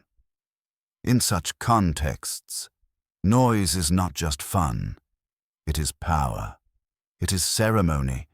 It is a reminder that the state, the army, the community can speak in thunder. But for most people, the loudest New Year's moments are personal and chaotic. A firecracker in the hand, a gunshot into the cold air, a pot banged in a doorway, a shout flung into the dark. You feel the mix of thrill and unease. You understand why people do it.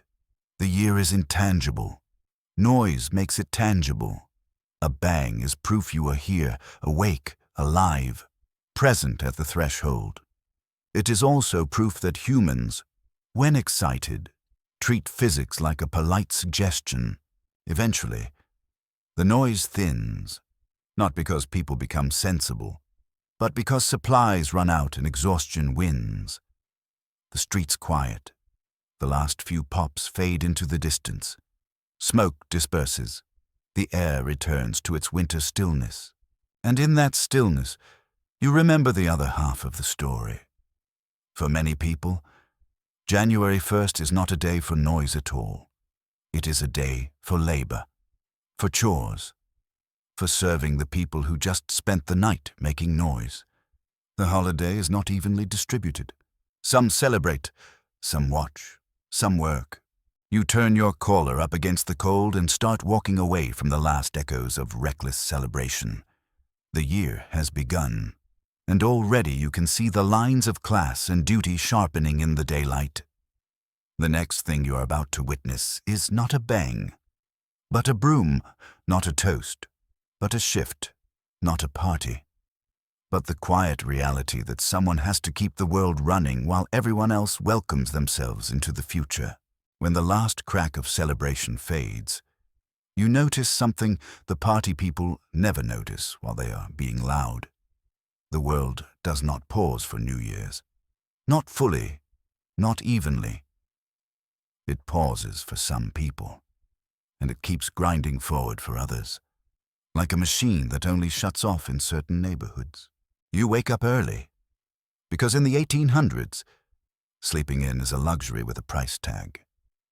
The light comes in thin and gray, and you can hear work before you even see it. A cart wheel squeaks. A shovel scrapes. Someone is already splitting wood with a steady rhythm that says, "I have done this 1,000 times, and I will do it 1,000 more."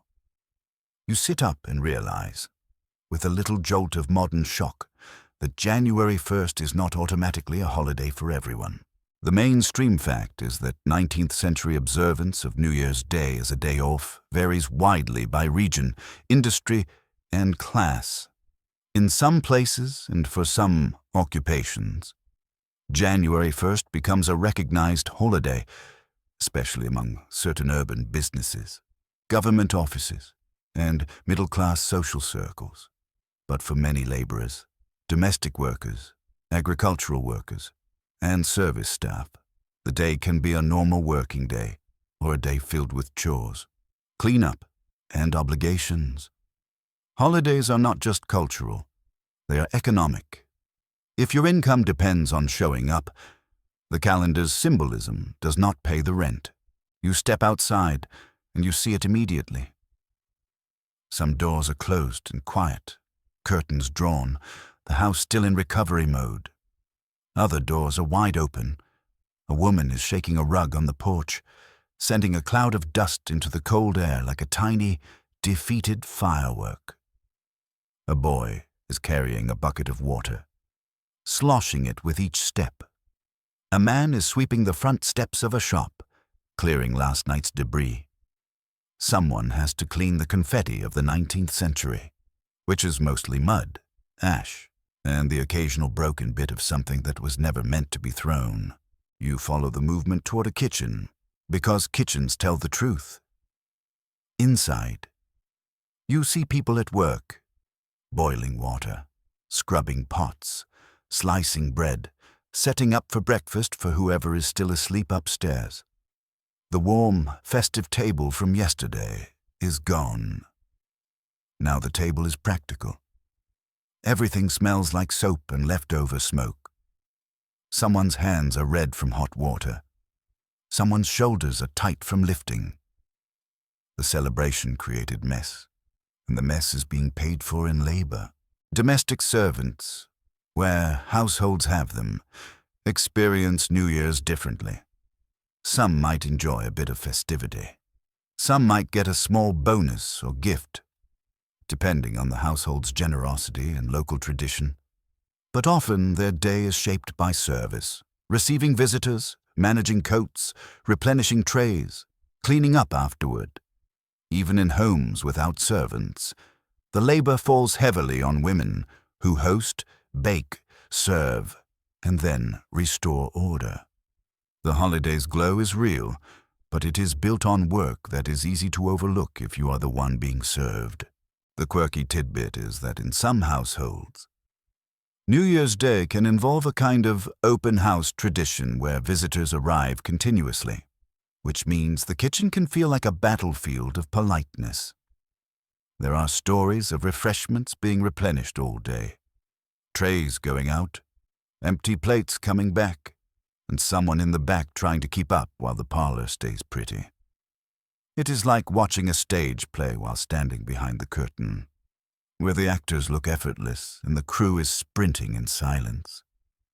If you have ever been the person washing dishes during a party while everyone else is laughing, congratulations. You're spiritually in the 19th century.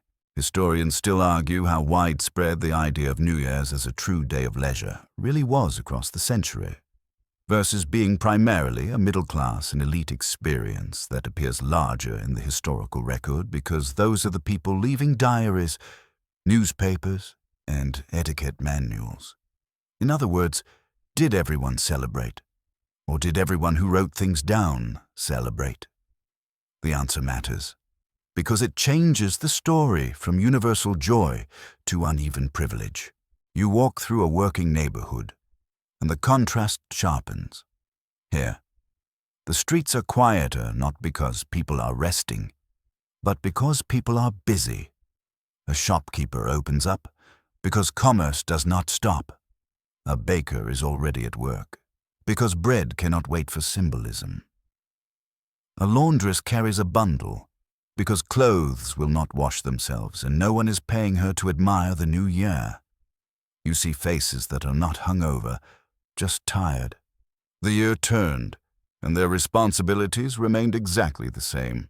And still, even here, you catch small New Year's gestures. A neighbor calls out a greeting. Someone shares a leftover pastry with a child. A man tips his hat and says, "New Year to you," with a quick smile. The holiday exists, but it is threaded through labor, not replacing it. It is like a ribbon tied around a tool handle, a decoration that does not stop the work, but makes it feel slightly more human. In rural life, the idea of a day off is even more complicated. Winter chores still exist, animals still need feeding, firewood still needs splitting, water still needs hauling. If there is snow, paths still need clearing. The year might be new, but the cow does not care. The cow is not into symbolism. The cow is into breakfast. You can almost hear the cow's opinion. Happy New Year. Now milk me. You also notice how the people who did celebrate hardest last night are often not the people working hardest this morning. That is not a moral statement. It is an observation about power. The ability to be careless is a kind of privilege. The ability to recover in comfort is a privilege too. The servant cannot simply sleep in because the household wants breakfast. The laborer cannot rest because wages are tied to hours. The shop cannot close because customers will go elsewhere. The holiday is real, but it lands differently. At the same time, there is a kind of pride in work that runs through the century. Some people treat returning to work on January 1st as a statement of virtue, industriousness, discipline, reliability. There is a moral narrative in many 19th century cultures that values labor as character. So not everyone working feels cheated. Some feel righteous. They are beginning the year the right way. by being useful. And yes, you can do righteous labor while quietly wishing you were also eating cake in a warm parlor. Humans contain multitudes and cravings. You pass a factory, if you are in an industrial town later in the century, and you hear the familiar hum of machinery. Factories sometimes run on holidays, sometimes not, depending on the owner, the workforce, local custom, and the shifting patterns of labor movements. When they do run, the sound is a reminder that the new year is not a reset button. It is just another day in the calendar of production. The machines do not celebrate. They do not toast. They just turn. You find yourself thinking about the people who make celebration possible. The bakers, the brewers, the musicians, the carriage drivers, the street cleaners, the cooks, the servants. New Year's in the 1800s is not just what happens in parlors and ballrooms. It is also what happens behind them, beneath them, around them. Someone chopped the wood for the fire that warmed the room. Someone carried the coal. Someone scrubbed the floor after the guests left.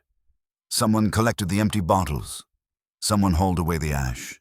And because the 1800s are also a century of changing labor relationships, this becomes part of the holiday story, too. As cities grow, as industries expand, as working hours become a political issue, the question of who gets leisure and when becomes louder. You can feel the early tremors of modern debates about holidays, labor rights, and time itself. Time is money, and New Year's is time, and therefore New Year's is inevitably contested. By late morning, you find yourself back near the quieter streets where wealthier houses still sleep. The curtains are drawn, the steps are clean, the snow is undisturbed. A delivery boy passes, leaving something at a door. A servant opens, takes it, closes again. The house remains sealed, like a warm world inside a cold one. You stand there for a moment, feeling the unfairness without turning it into a sermon. This is history. It is always uneven. It is always human. Then, as you keep walking, you hear music in the distance. Not the chaotic noise of last night, but something more organized. A coach passes, carrying people dressed with purpose. The vibe shifts. Because while some people are working, others are preparing for another kind of New Year's expression, the formal night out, the ball, the opera, the crowd, the curated sparkle.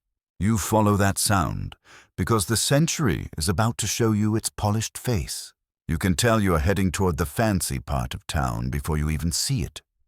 Because the street changes its posture, the sidewalks are cleaner, the lamps feel brighter, the buildings look more confident, like they know they are being looked at and they enjoy it.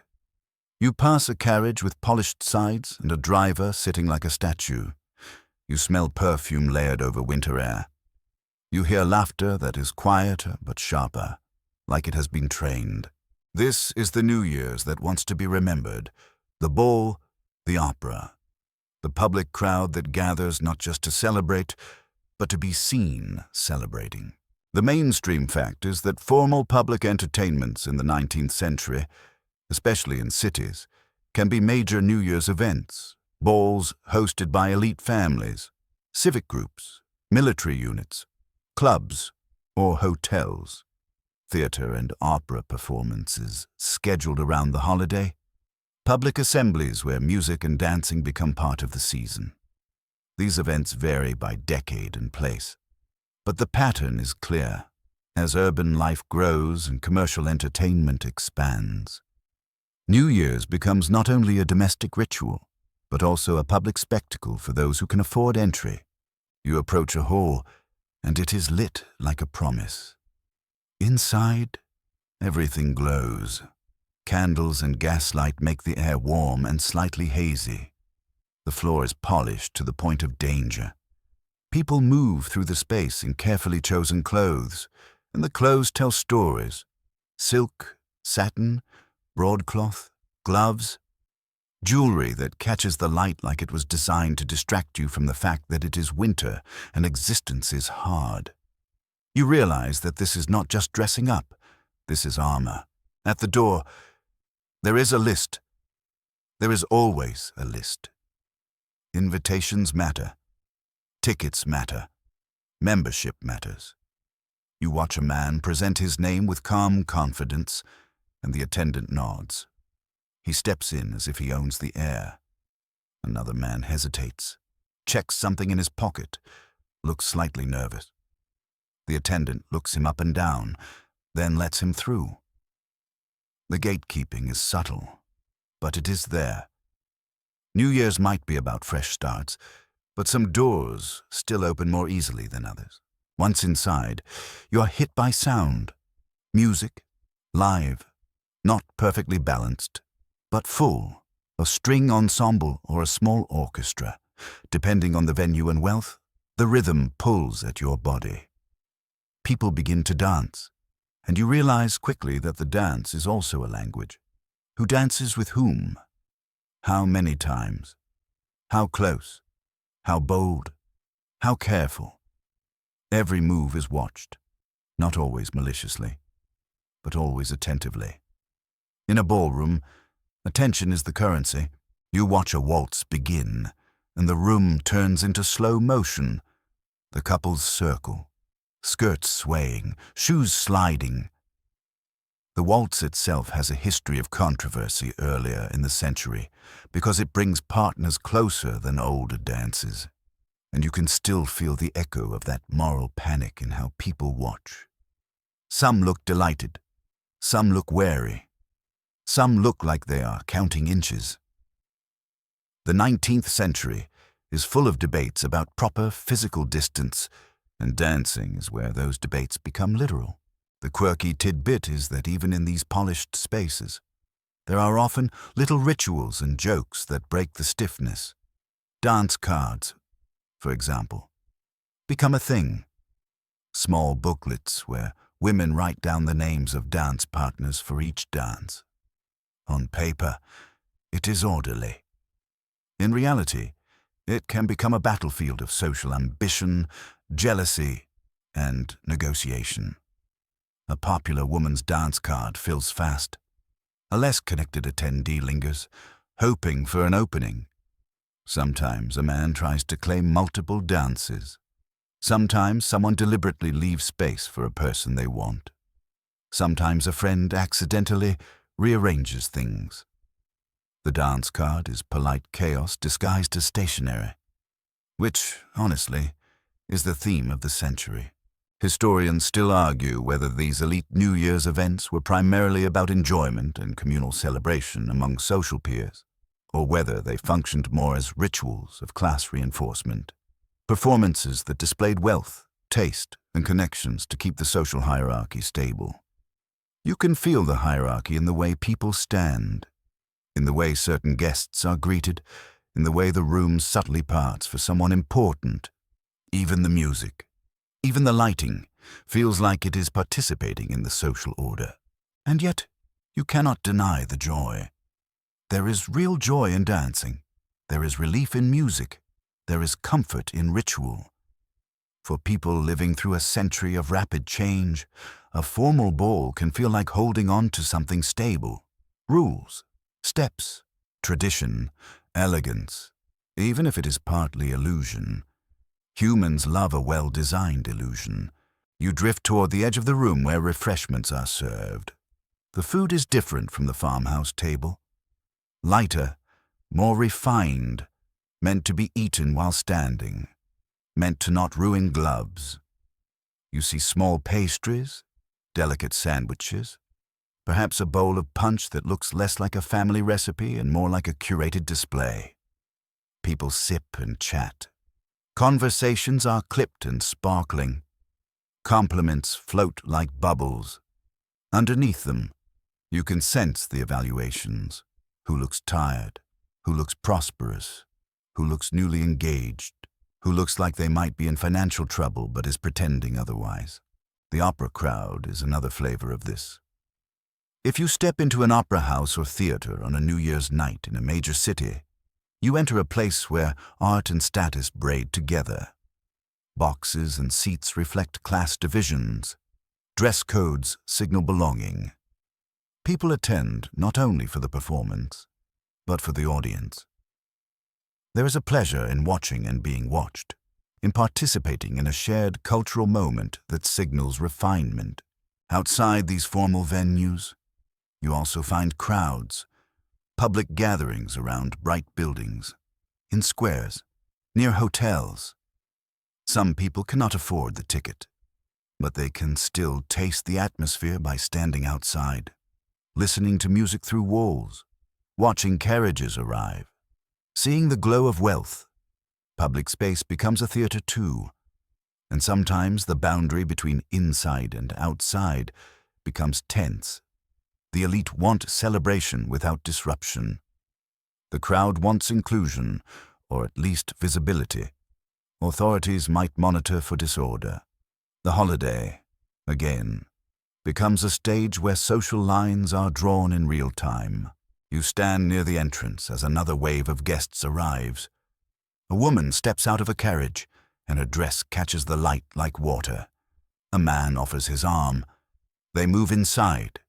Behind them, a boy takes the reins. A driver adjusts his coat.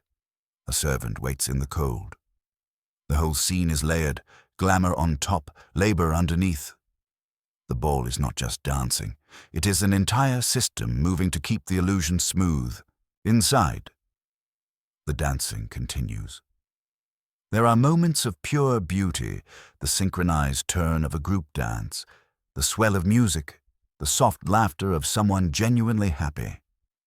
There are also moments of awkwardness, a misstep, a stumble, a too loud laugh that makes heads turn.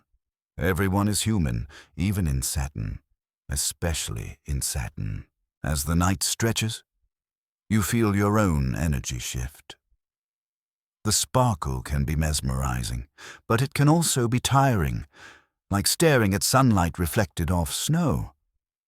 You begin to crave something simpler, something grounded, and you realize that the century's story is not only about elite balls, it is also about the mixing of cultures, the arrival of new traditions, the way immigrants bring old New Year's customs into new streets and create something hybrid.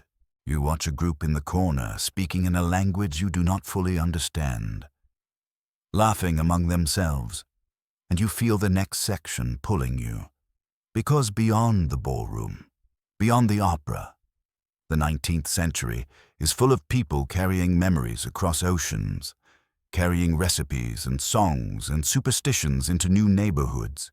And New Year's is one of the nights when those memories become visible. So you let the music fade behind you. You step back toward the street, and you follow the quieter sound of community, the traditions that travel. You leave the glow of the ballroom behind, and the cold air outside feels honest again, like it is not pretending to be elegant.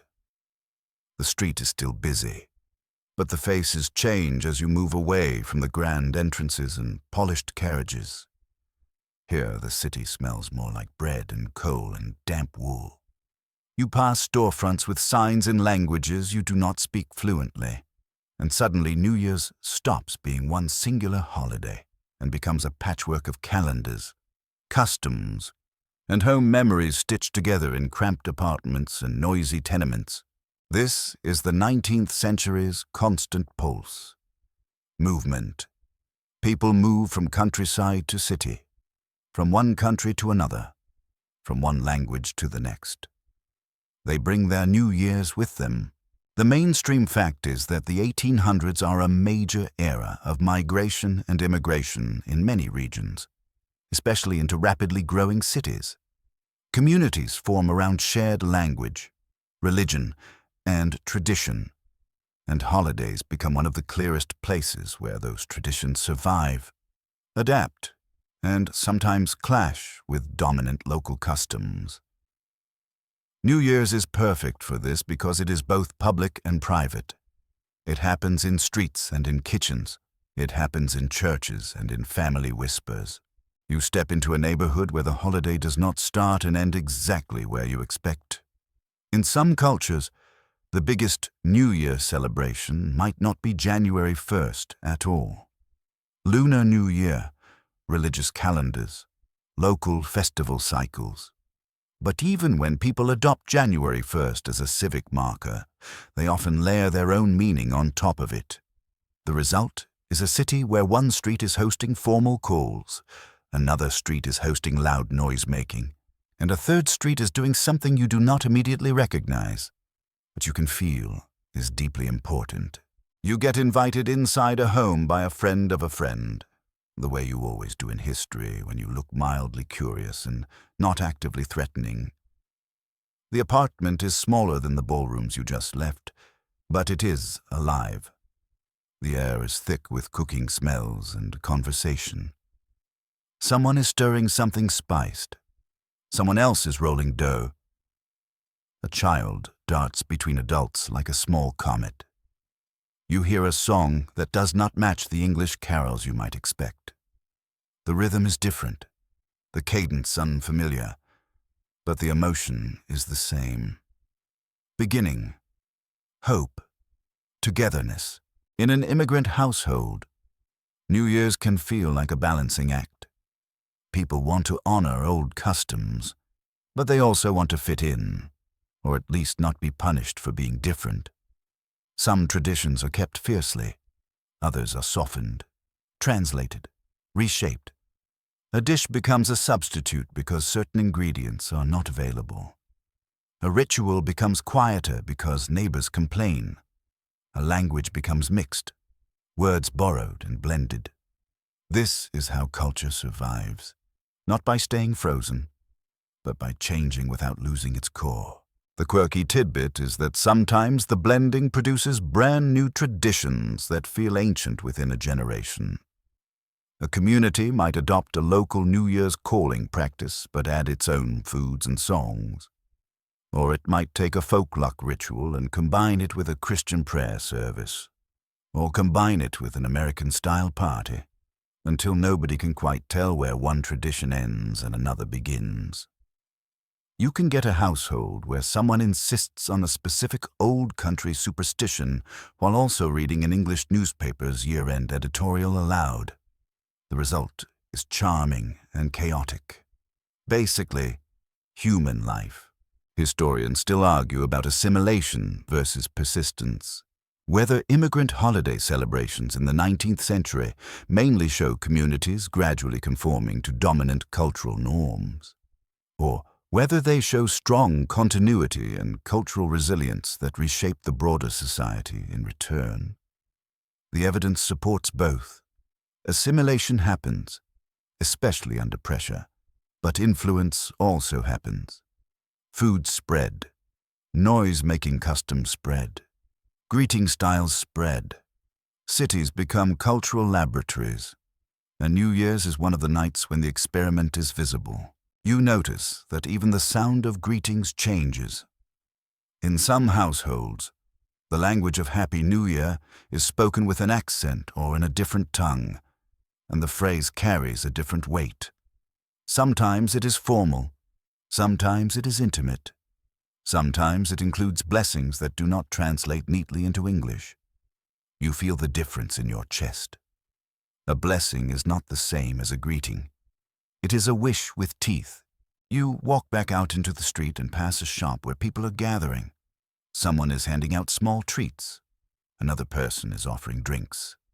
You see neighbors stopping in, exchanging quick words, laughing.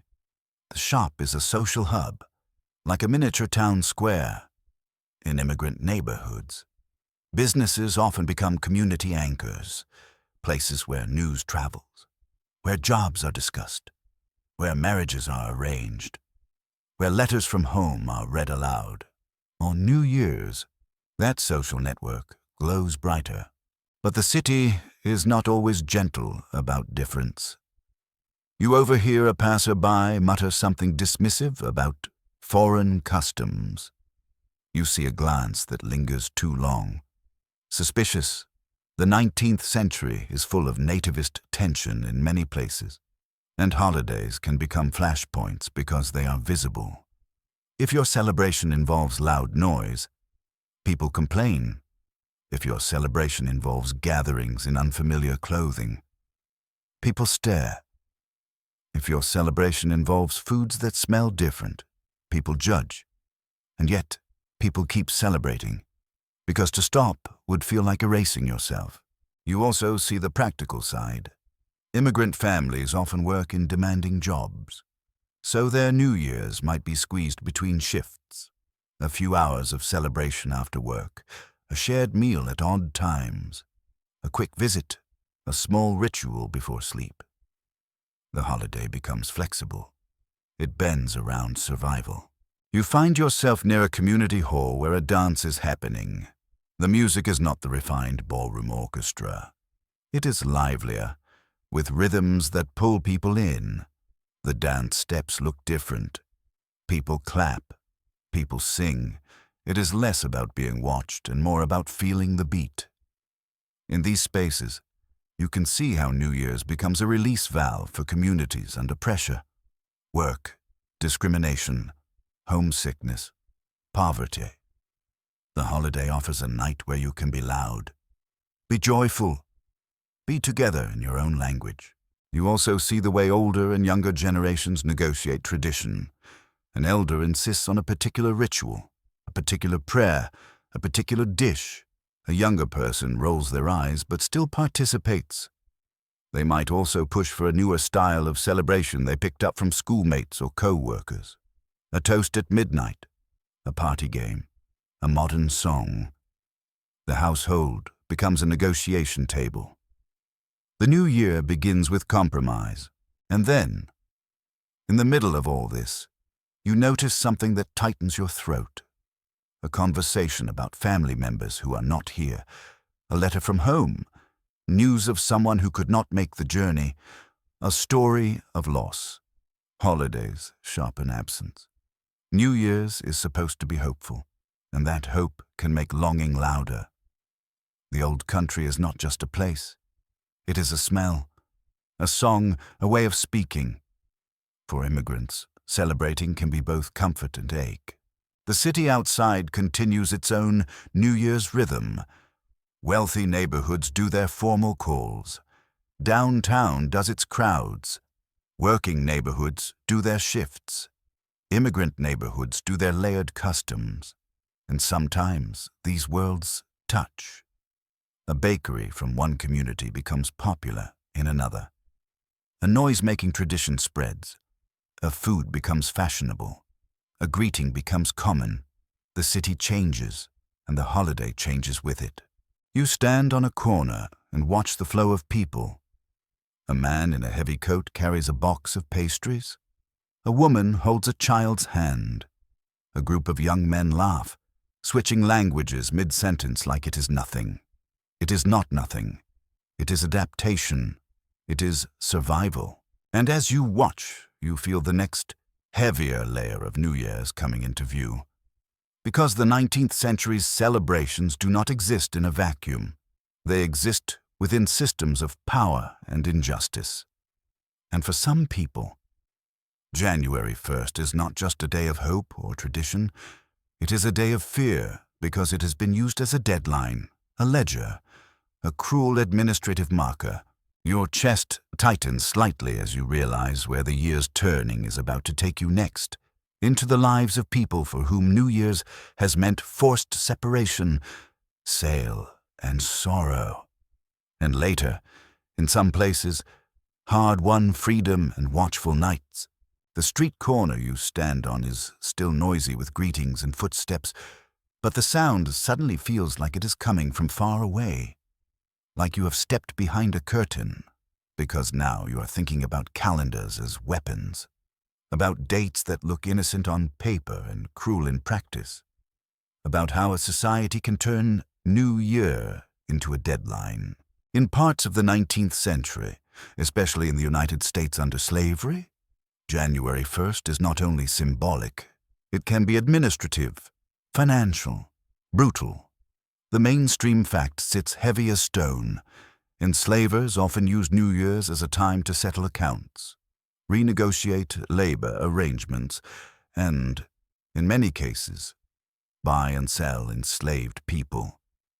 This period becomes known in memory as hiring day or hiring out, when enslaved laborers could be rented to others for a year, sometimes separated from family with a handshake and a contract that treated human lives like equipment. You feel how the holiday's cheerful language cracks here. New year becomes new master, new place, new rules, all decided without consent. You do not need fireworks to feel your heart thump. You just need the idea of not knowing where you will be tomorrow. You walk through a world where January 1st arrives with watchfulness instead of party games. You imagine the night before, when others are eating cake and telling fortunes. Here, people listen for different sounds. The creak of a wagon outside, the footstep of someone coming with news, the hush of adults speaking carefully so children do not fully understand the fear in the room. You can almost feel the way a household tightens together, like hands clasping in the dark. Some people pray, some make quiet plans, some simply endure the waiting, because waiting can be its own kind of torment. And the thing is, the fear is not abstract. It is logistical. It is about distance and access and the tearing of routines. It is about a child who might not see a parent for a year or longer. It is about a spouse hired out to a plantation miles away. It is about a community suddenly missing familiar faces when the sun rises on January 1st. This is New Year's as subtraction. Historians still argue whether the hiring out system functioned in practice as an economic compromise that sometimes allowed enslaved people limited mobility and opportunities to negotiate conditions, or whether it overwhelmingly intensified insecurity and family separation as a core mechanism of control. The debate is not about whether the system was oppressive. It was. The debate is about how to interpret the range of experiences within oppression without ever polishing it into something acceptable. You feel that tension, the need to be precise, and the need to be honest. You find yourself picturing a hiring yard, a place where people gather, where contracts are discussed, where bids or terms are negotiated among white men, while black families stand in the cold with their futures dangling. You keep your imagination a PG-13, because the reality does not need graphic detail to be devastating. The humiliation is in the structure itself, the casualness, the idea that someone's new year can be assigned like a job placement. Now the quirky tidbit enters, not to lighten the mood, but to show how humans search for meaning even in unjust systems. In some communities, people develop their own counter-rituals around this time. Quiet gatherings, songs, prayers spoken in coded language.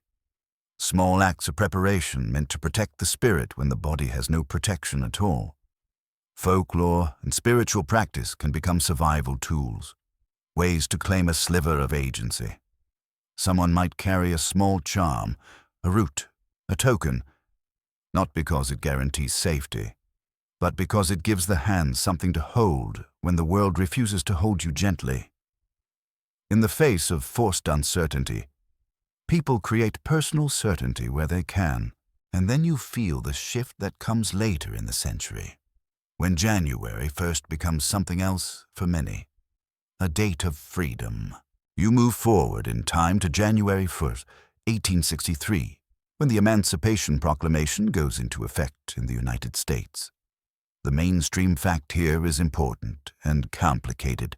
The proclamation declares enslaved people in areas in rebellion to be free, changing the legal and political landscape of the war and freedom. Even though it does not immediately free everyone everywhere and enforcement depends on Union military advances. Still, the date becomes electrified in black communities, not just as a legal moment, but as a spiritual one. People gather to mark it, to hear it read, to sing, to pray, to claim a future that has been denied. You stand in a crowded room, imagined but grounded in countless recorded memories. There is breath in the air, winter breath. There are candles. There are voices held back until the moment arrives. Someone reads words slowly, because words like this deserve space. The room reacts in waves, tears, hands clasped, heads bowed, laughter that bursts out like a valve finally released. Not everyone feels only joy. Some feel fear too, because freedom declared is not always freedom delivered. But the act of marking the date is itself a form of power. You're saying, time belongs to us now too. You see how watch night services become deeply meaningful in many black churches and communities, especially around emancipation commemorations.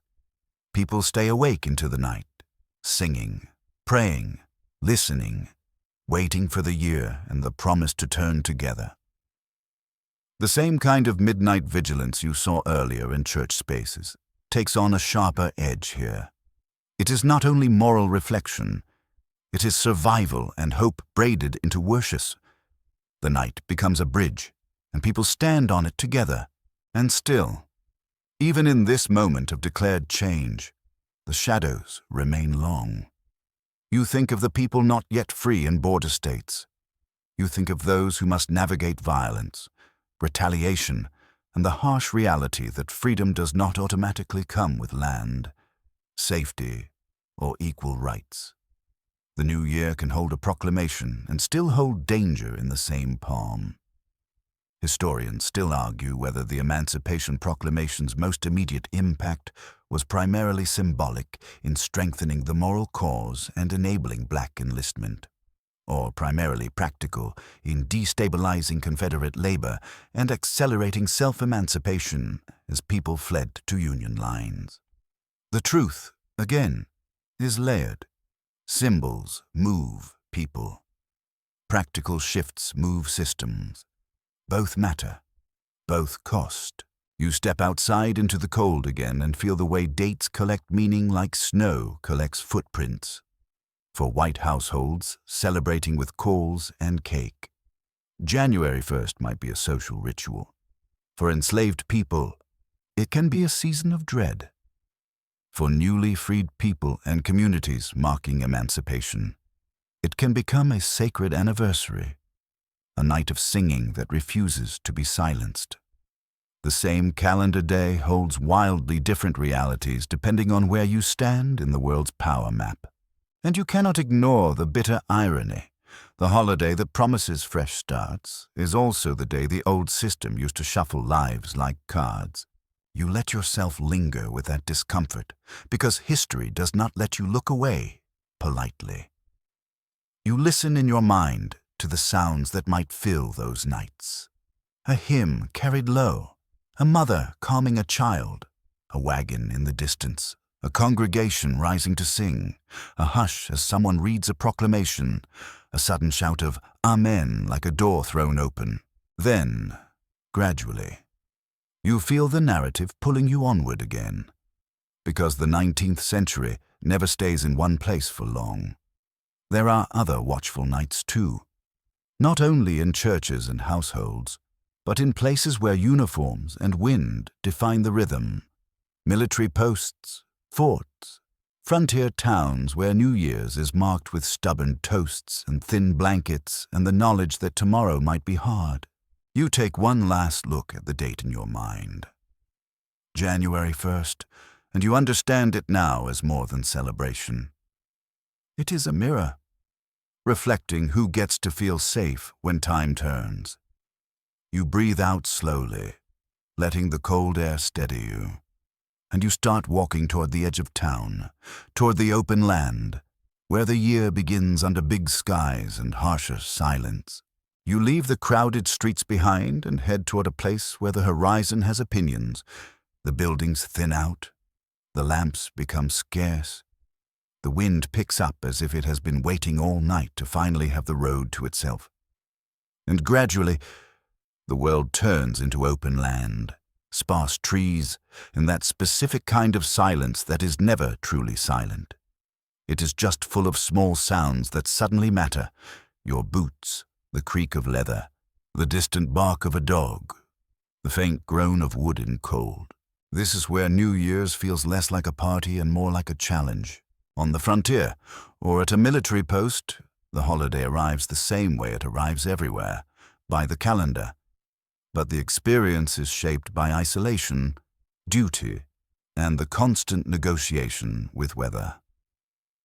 The mainstream fact is that throughout the 19th century, especially in expanding nations and contested regions, military forts and frontier settlements are common features of life. Soldiers, officers, settlers, traders, and their families live in places where supply lines can be thin and routine can be strict. Holidays become precious because they are reminders of home, and also because they are opportunities to relieve the pressure of discipline for a night.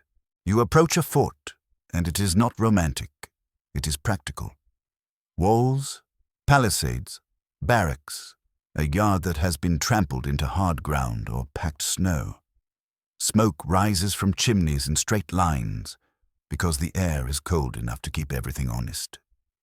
You see soldiers moving with purpose, even on a holiday, because duty does not vanish just because the year has changed. Someone still stands watch. Someone still patrols. Someone still checks equipment. The new year might bring hope, but it also brings the same responsibilities, only colder. Inside the barracks, the mood is different than the ballroom, but it still has celebration in it, like a stubborn ember. Men laugh. Someone is telling a story that has gotten better every time it is told, which is the only acceptable kind of historical exaggeration. There is a smell of stew or beans or whatever the post can manage. The food is simpler, but it is shared, and sharing matters in a place where solitude can eat you alive. Someone produces a bottle, and you can feel the room's energy spike, because alcohol on a post is both a treat and a recipe for trouble, and everyone knows it, which makes it more exciting. Naturally, you sit near a fire and listen. The talk is about home, about letters, about families, about women and sweethearts, spoken of with a mix of longing and bravado, about the last battle, the last march, the last miserable storm. The new year is a moment for reflection, even among people trained to suppress reflection. And the jokes come fast because humor is armor. Someone says, "New year, same boots," and everyone laughs, because it is funny and it is true. And it is also a quiet complaint. The quirky tidbit is that in some frontier and military settings, New Year's can include improvised performances. Soldiers putting on little skits, singing, reciting poems, even dressing up in ridiculous costumes because boredom is powerful, and uniforms are repetitive. There are accounts from various 19th century posts of amateur theatricals and camp entertainments, where the point is not quality, but relief. A man in a makeshift wig becomes a lady for a comedic scene, and the room howls. Everyone pretends it is purely because it is funny, and not at all because it is one of the rare times they are allowed to play with identity and softness without being punished. You watch it and think, humans will invent theater anywhere, even on frozen ground, because we cannot stand to be only serious. Historians still argue whether military holiday celebrations on remote posts functioned primarily as morale-building rituals that helped maintain cohesion and discipline, or whether they often undermined discipline by encouraging drinking and risk-taking in environments already under stress. Again, the answer is both, depending on leadership and circumstance. A commander might allow limited festivity to keep men from snapping. Another might clamp down, fearing disorder. Some posts have formal salutes and structured meals. Others have wild nights that end with someone regretting everything. You step outside into the yard and look up. The sky is huge and sharp. Stars look closer than they do in the city, like you could reach up and pinch one. The cold bites at your nose. You hear the faint clink of a sentry's gear as he shifts his weight. The fort is not asleep, it is alert, and that changes how celebration feels. Even laughter has an edge, because everyone knows the world outside the palisade is not always friendly. On the frontier beyond the fort, in small settlements, New Year's can be even more intimate and improvised. A cabin, a few families, a fire, a pot of something that has been stretched to feed more mouths than it should. Maybe a fiddle if someone brought one. Maybe a hymn if that is what people know. People share what they have because isolation forces it. You cannot afford to be stingy when your nearest neighbor might be the only person who can help you if your roof collapses in a storm. The years turning in such places can bring a special kind of emotion, not the sparkle of the city, but a quiet sense of survival. You made it. You endured another winter month. You are still standing. You might not have much, but you have enough to gather and speak the words Happy New Year as a kind of spell against hardship. You also feel the fear that can ride alongside that spell. Frontier life in the 19th century can involve conflict, disease, accidents, and isolation. A new year can mean another year of risk. So some people greet it with grit rather than joy. They toast not to happiness, but to getting through. To health, someone says. And you hear the seriousness under it. There are also moments of formal ceremony. A military band might play. A cannon might fire in salute. The sound rolls across open land like thunder, and for a second you can imagine the world is announcing itself. Officers might host a more formal gathering, with better food, better drink, stricter manners. Enlisted men might have their own celebrations, separate and louder. Hierarchies do not vanish on holidays. They just loosen their collars. You see a young soldier with a letter in his hand, reading it by candlelight. His face shifts between smile and ache. He folds the paper carefully, like it is fragile. That letter is his New Year's ritual. It is his bridge to another life. You realize how much of celebration is about connection to people not present. In cities, you connect through crowds. Here, you connect through memory and paper. As the night goes on, the fire burns down. The laughter becomes quieter. People drift toward sleep because dawn will still bring duties. Drills, chores, patrols, feeding animals, repairing fences, hauling water. New Year's does not change that. The calendar flips, but the wind stays cold. You walk away from the fort as the sky begins to lighten slightly at the horizon. The snow glows faintly. The world looks peaceful, but you know peace here is often temporary. Still, there is something about this open land that feels like a fresh page. No city clutter, no crowded parlor, just space. And in that space, you think about the children of the century, because children experience New Year's differently everywhere. In the city, they might get sweets and late-night excitement. In rural homes, they might get simple treats and early bedtimes. On the frontier, they might get whatever can be spared. But wherever they are, the holiday becomes part of how they learn what the world is. Whether it is safe, generous, playful, harsh, you turn back toward warmth, toward people, toward the next room you will enter. Because the year is moving, and the story is moving with it. And soon you will be looking at New Year's through smaller eyes, with sticky fingers, with bright hope, with the kind of wonder that adults pretend they have outgrown but secretly chase every January. When you return from the frontier's wide silence to the nearer hum of town and home, you notice how quickly the world shrinks back into rooms, doors, tables, small hands reaching for things. Because children do not experience New Year's as a grand philosophical checkpoint. They experience it as, are the adults acting weird? Is there sugar? Am I allowed to stay up? Do I get something? And honestly, fair. In the 1800s, childhood is not universally protected the way modern childhood tries to be. Work expectations, family size, schooling access, and daily hardship vary wildly. But holidays still carve out special moments for children, because even in hard lives, adults sometimes want to see joy reflected back at them. New Year's becomes one of those moments, although how it looks depends on class, culture, and geography. The mainstream fact is that gift-giving in the 19th century exists, but is not always centered on New Year's the way it is on Christmas in some cultures.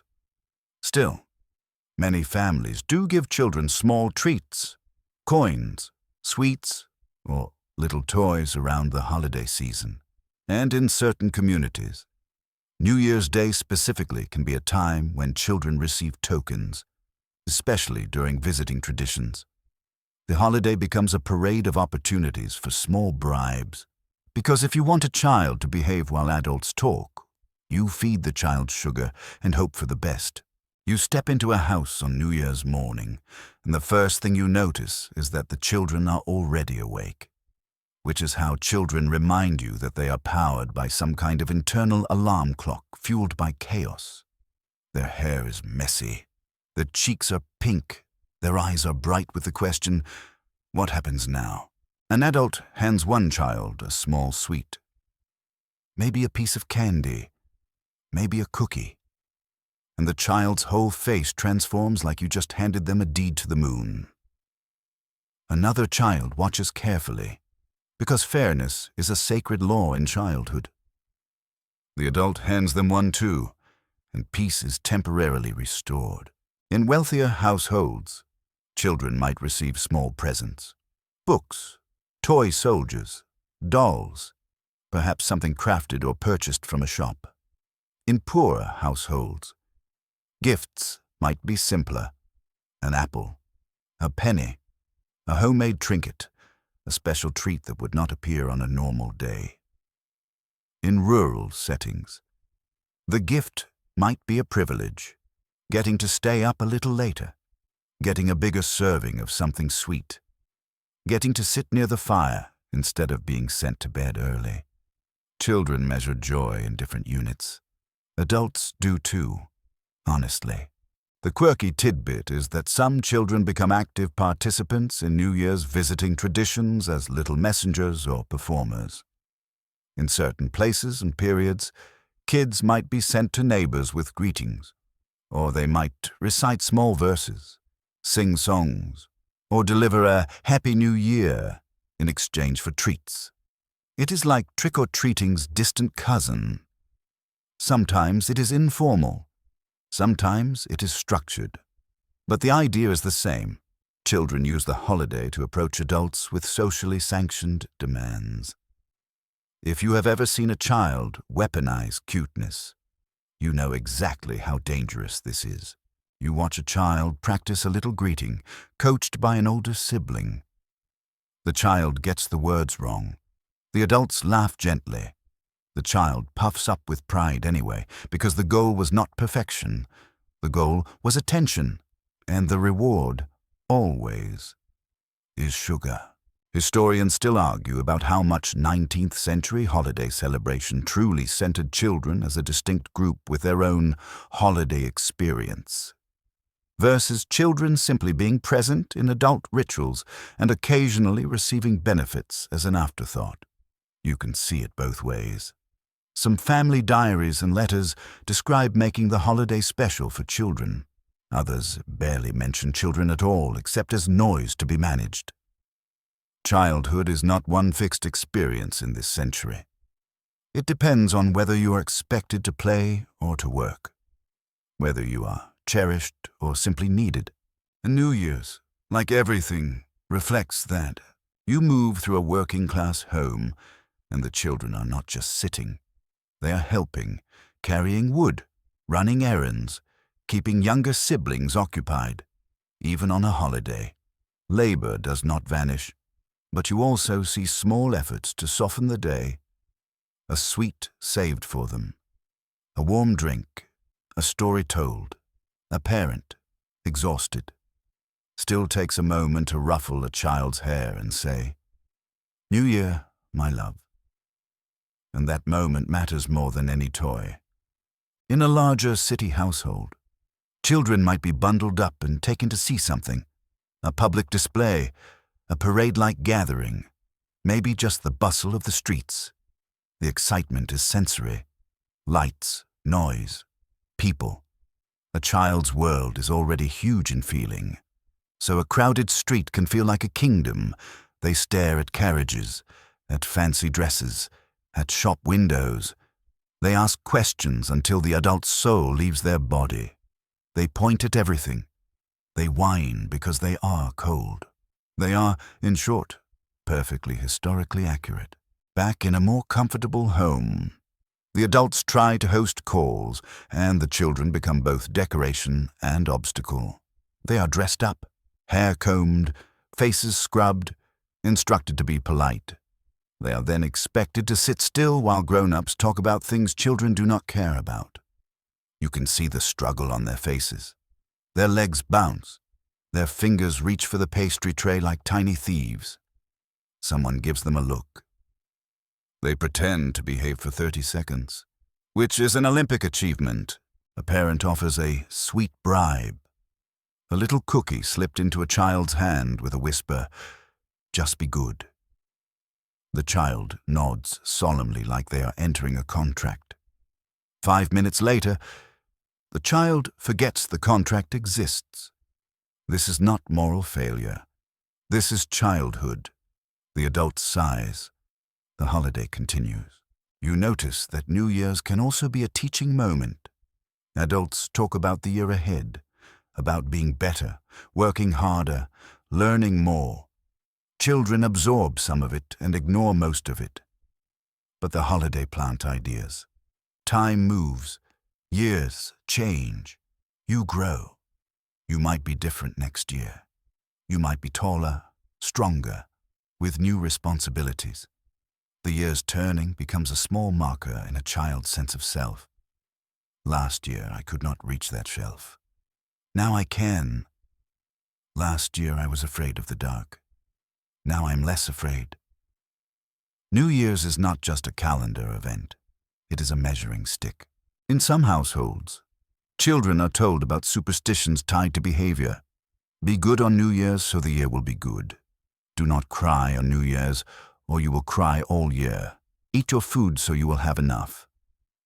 These beliefs are not always treated as literal, but they are used as gentle pressure.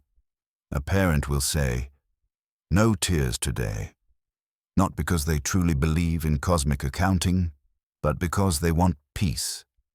And the child, being a child, will cry anyway because the universe loves irony.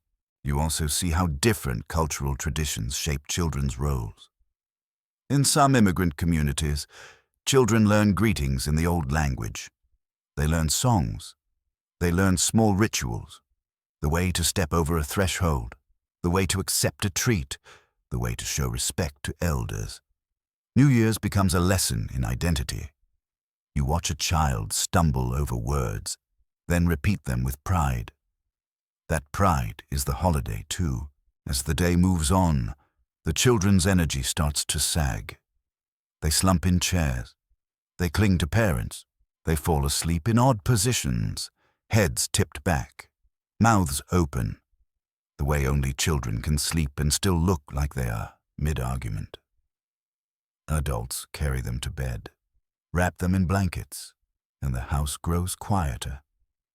The holiday becomes adult again, and yet the presence of children changes the tone. It softens it. It makes adults perform kindness. It reminds people that time moves forward, that generations replace each other. In the 1800s, when mortality is higher and life can be precarious, children are not just cute. They are continuity. They are the future made visible. You stand by a window and watch a child outside dragging a stick through snow, leaving a line behind them like they are writing their name on the year. Their laughter is bright. For a moment, everything feels simple.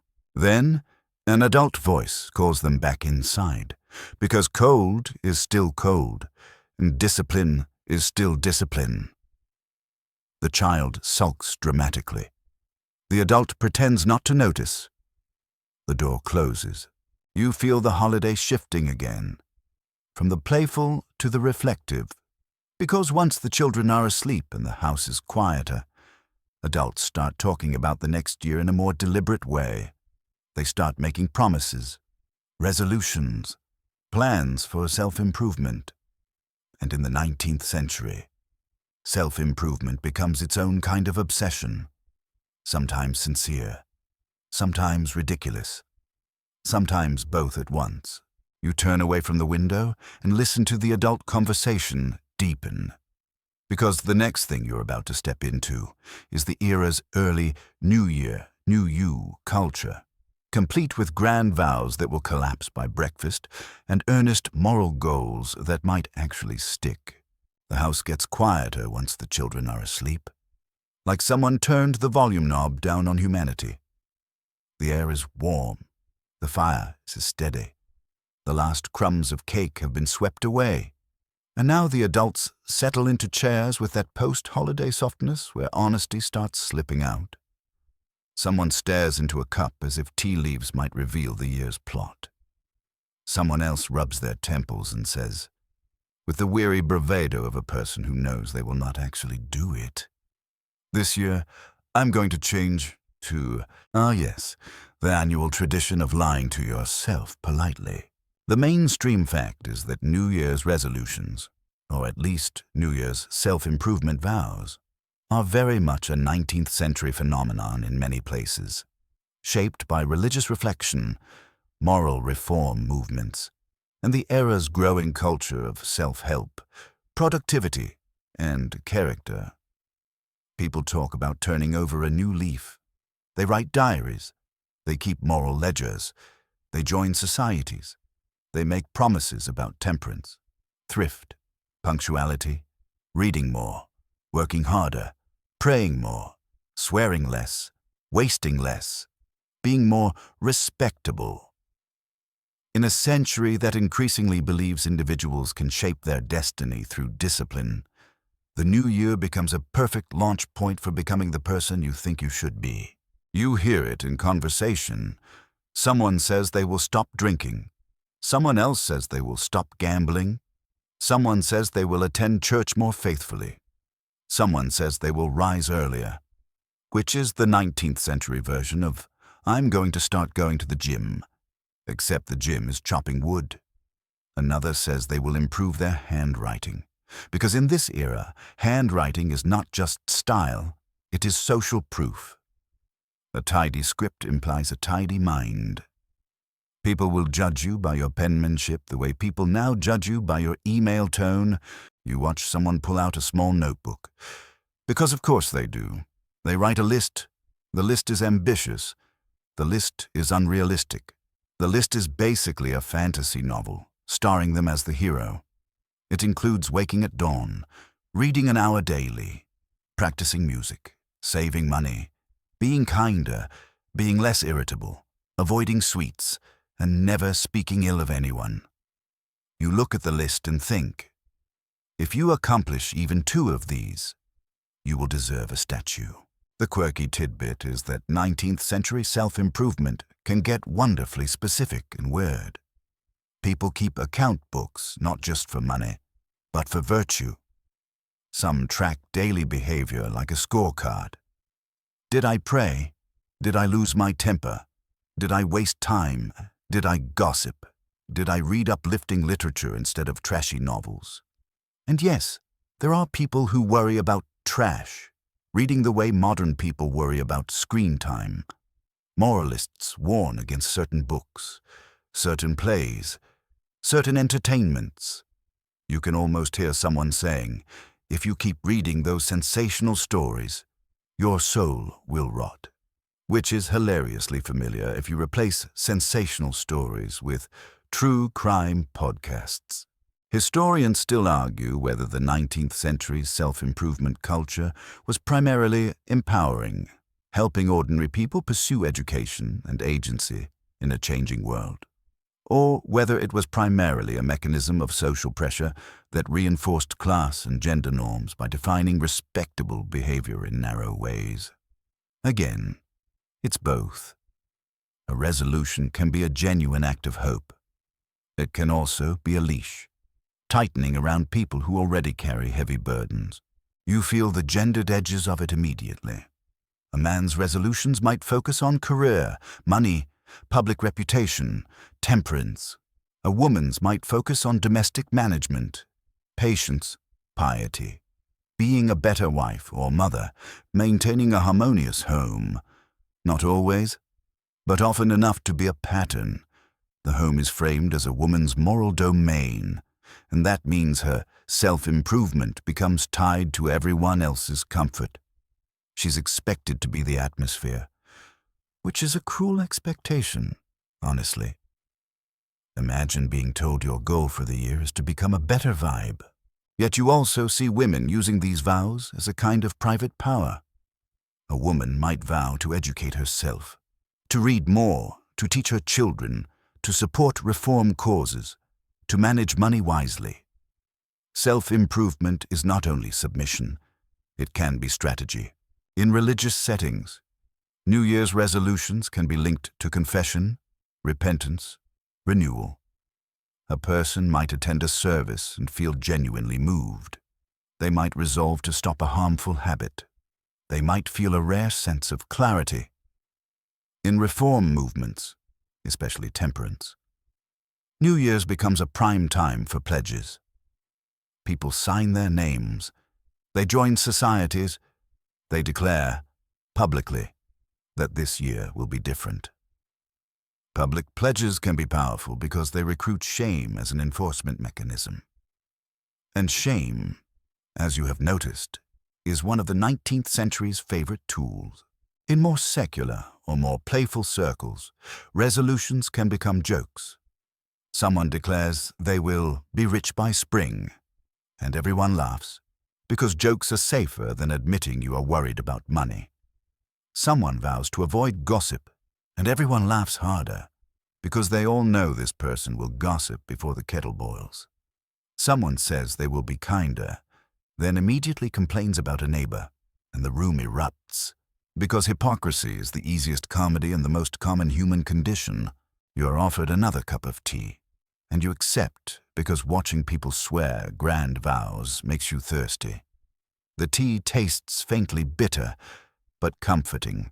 Outside, the wind rattles the window, and you feel how much the season shapes these vows.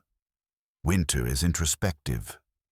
Winter makes people think about mortality. The year's turning in the dark months is naturally reflective because the world itself feels like it is holding its breath. You also notice how resolutions connect to the century's growing obsession with time. Punctuality becomes more emphasized as factories, trains, and urban schedules tighten. The very idea of wasting time becomes more morally charged. A person resolves to be on time, to be efficient, to rise early, to make every hour count. Time becomes a moral resource. And New Year's is when people audit their time like a miser counting coins. Of course, not everyone buys into it. You meet someone who scoffs at resolutions entirely. They say, if you want to change, do it any day, which is, annoyingly, correct. But New Year's rituals are not about logic. They are about momentum. People want a marked beginning. They want a public excuse to start. The calendar provides a socially recognized starting line. That matters in a world where routines are heavy and change is hard. And then you see the collapse begin. Not the dramatic collapse, the gentle one. Someone declares they will stop drinking. Then someone offers them a celebratory drink, and the person hesitates, then laughs and says, "Well, not today. Someone vows to rise at dawn, then yawns and admits they will start tomorrow. Someone resolves to save money. Then someone mentions a tempting purchase, and their eyes light up. This is not failure. This is humanity. The new year is not a magic spell. It is just a date. Yet even in the comedy of it, you can feel the sincerity underneath. People want to be better. They want the year to be kinder. They want to feel like they have some control over the unknown. Resolutions are tiny acts of defiance against randomness. You cannot stop winter, but you can try to stop snapping at your children. You cannot guarantee prosperity, but you can try to stop wasting what you have. You cannot prevent death, but you can decide to write letters more often. These are small vows, and small vows are still meaningful. As the evening deepens, the talk shifts from personal improvement to practical planning. What will we plant? What will we build? What will we buy? What will we avoid? The year becomes a schedule, a budget, a set of hopes pinned to specific tasks. The household's mood steadies. The earlier chaos of games and visits fades into memory, and you feel the story pulling you again towards something that shapes all of this from the outside. The environment, the season, the weather, the darkness that comes early, the cold that dictates how long you can visit, how far you can travel, how much you can celebrate before your fingers stop working. Because New Year's in the 1800s is not celebrated in climate-controlled comfort. It is celebrated against winter, and winter is always part of the plot. You stand, stretch, and listen to the wind more carefully. It is not just background, it is an active character. And in the next stretch of the night, you are going to feel how candlelight, storms, and long darkness shape the whole holiday mood, turning celebration into something warm and small inside a huge, cold world. You wake to the sound of wind doing its petty little hobby of finding every crack in the world and whistling through it. The room is dim, because winter mornings are not generous. The light leaks in slowly, gray and thin, like it is rationing itself. You sit up and feel the chill that lives in old houses, the kind of chill that sinks into wood and stays there like an unwanted roommate, even after the fire has been fed. You can tell this building has spent the night negotiating with cold. This is the part modern people forget when they imagine New Year's in the 1800s. The weather is not scenery. It is a management. The mainstream fact is simple but huge. Winter conditions, shorter daylight hours, and limited artificial lighting shape when and how people celebrate. In many places, travel can be difficult due to snow, ice, mud, and darkness. Homes rely on fireplaces, stoves, candles, oil lamps, or gaslight if they are lucky and urban. So celebration becomes a thing you build around warmth, timing, and the reality that you cannot just Uber home at 2 a.m. because your toes are numb and someone set off a firecracker near your horse. You step outside and feel the air bite your face like it has a personal vendetta. The road is slick. The sky is low. You understand instantly why calls might happen midday rather than late at night. Why gatherings are clustered close. Why people measure distances differently. In a modern city, 5 miles is a commute. In a 19th century winter, 5 miles can be a problem, especially if it is dark and you have to cross open land with wind pushing snow into your eyes. The year's turning is universal. The ability to safely gather for it is not in rural areas. The weather decides everything. A family might plan to visit neighbors on New Year's, but if the snow is heavy, they do not. If the river is iced, they might. If the ice is thin, they definitely do not. People develop a kind of practical intuition about winter travel, because bad decisions can turn into tragedy quickly. A sleigh ride can be fun, It can also be a way to get lost in a storm. So celebrations are often tighter, closer, more dependent on conditions. The holiday becomes a warm island, and outside that island is a world that does not care about your traditions. You go back inside and look at the light sources. Candles flicker, throwing shadows that move like living things. Oil lamps glow with a softer, steady light, but still not the kind that fills a room the way electric bulbs do. In some urban homes later in the century, gaslight might shine brighter, but even then it is not effortless. It must be maintained. It can smell. It can smoke. It can be dangerous. The 19th century's light is always slightly nervous. It is always aflame, and flames require respect. The quirky tidbit is that candlelight changes how people behave. It is not just romantic. It is practical. Under dim light, people naturally gather closer. They speak more softly. They look less harsh. They move carefully. And that shapes the mood of New Year's in a way you can feel. The holiday's intimacy is partly cultural, but it is also physics. Darkness compresses social space. It turns a room into a small universe where everyone's face is visible in the glow, where the outside world disappears behind black windows. Historians still argue about how much 19th century domestic coziness was an idealized cultural narrative promoted by middle-class values in literature versus a genuine lived experience shaped by material conditions like heating and lighting. Some households are truly cozy, others are cold, cramped, and stressful. The idea of a warm parlor with candles and music can be real, and it can also be a fantasy that excludes people who cannot afford enough fuel or enough space. Winter makes that inequality visible. You watch someone feed the fire with practiced efficiency. Wood is not just a decoration. It is labor. Someone chopped it. Someone hauled it. Someone stacked it. Coal, where used, has its own costs. Keeping a room warm for guests is a kind of expenditure. That is part of why hospitality matters so much. It is literally heat sharing. Inviting someone in is offering them not just food, but warmth, which is a precious resource. Then there is the weather as mood. Snow can make the world feel clean, fresh, symbolic.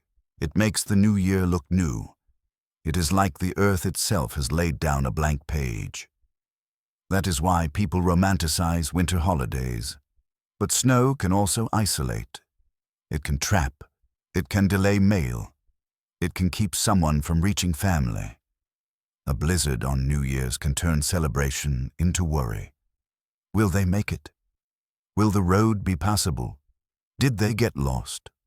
The new year can arrive with fear, not joy, simply because clouds decided to be dramatic. You go to a window and peer out. The street is quiet, muffled by snow. Footprints mark paths between houses, like little statements of who visited whom. Smoke rises from chimneys, drifting sideways in the wind. The smell of smoke is everywhere in winter towns, a constant reminder of how people survive.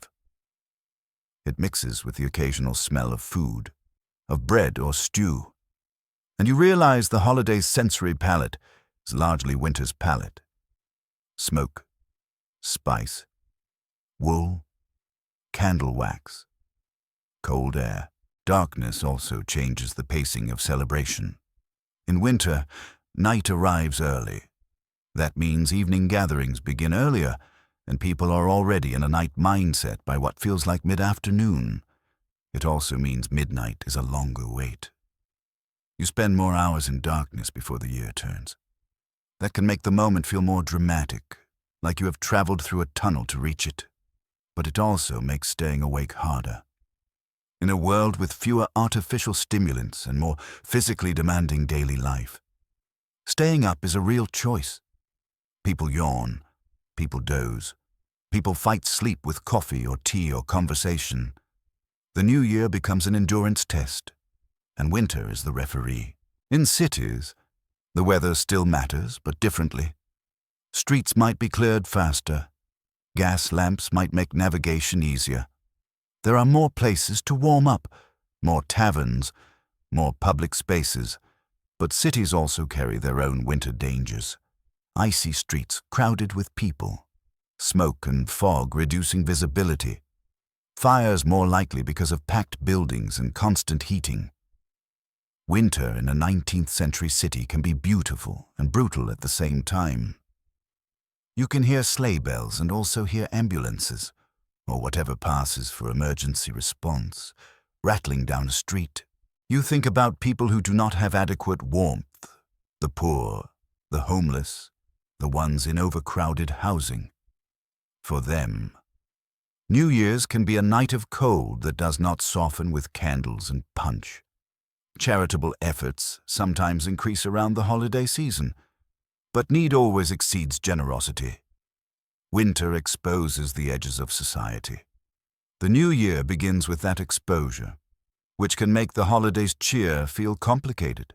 And yet, humans persist in making comfort wherever they can. You see quilts, you see shared blankets, you see people sitting close, not only for conversation, but for heat. You see hot drinks passed around. You see children held on laps. You see the way a warm room becomes a tiny refuge, and the holiday becomes an excuse to build that refuge together. As you sit in the candlelit quiet, you notice how much the weather shapes the sound too. Snow muffles, wind carries.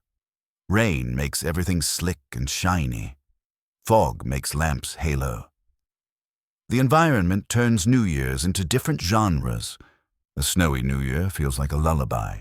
A rainy New Year feels like a sigh. A windy New Year feels like tension. Tonight, the wind is strong enough to make the windows rattle. Someone jokes that the old year is trying to get back in, and everyone laughs, because it is funny and also because humor is how you cope with nature's indifference. Another person says, "Let it howl, we're warm." And that statement feels like the whole holiday in miniature. The world is harsh, but we have each other. You sit back and let the warmth and dim light settle your thoughts. You're beginning to feel the century's rhythm now, the way it cycles between public noise and private coziness, between structured etiquette and improvised survival. And you can sense another shift coming, because after weather and darkness, after candles and warmth, people crave sound that cuts through it all. Music, dancing, local tunes that carry identity, jokes, gossip, and memory in their notes. You listen to the wind one more time. Then you turn your attention inward, toward the parlor where someone is about to pick up a fiddle or sit at a piano. And the new year is about to be marked, not with bells, but with melody. The wind still fusses outside, but inside the house, someone decides they are done listening to weather complain, and they reach for an instrument. It is a quiet moment at first. The scrape of a chair, the soft clink of a glass set down, the hush that spreads when people realize something is about to happen. Then a fiddle sings a thin, bright note, or a piano answers with a warm chord, and the room changes shape. It becomes softer at the edges, fuller in the middle. Like music inflates the air itself. This is New Year's in the 1800s at its most human, not a playlist, but a person making sound. The mainstream fact is that live music is a central feature of 19th century social life across many settings.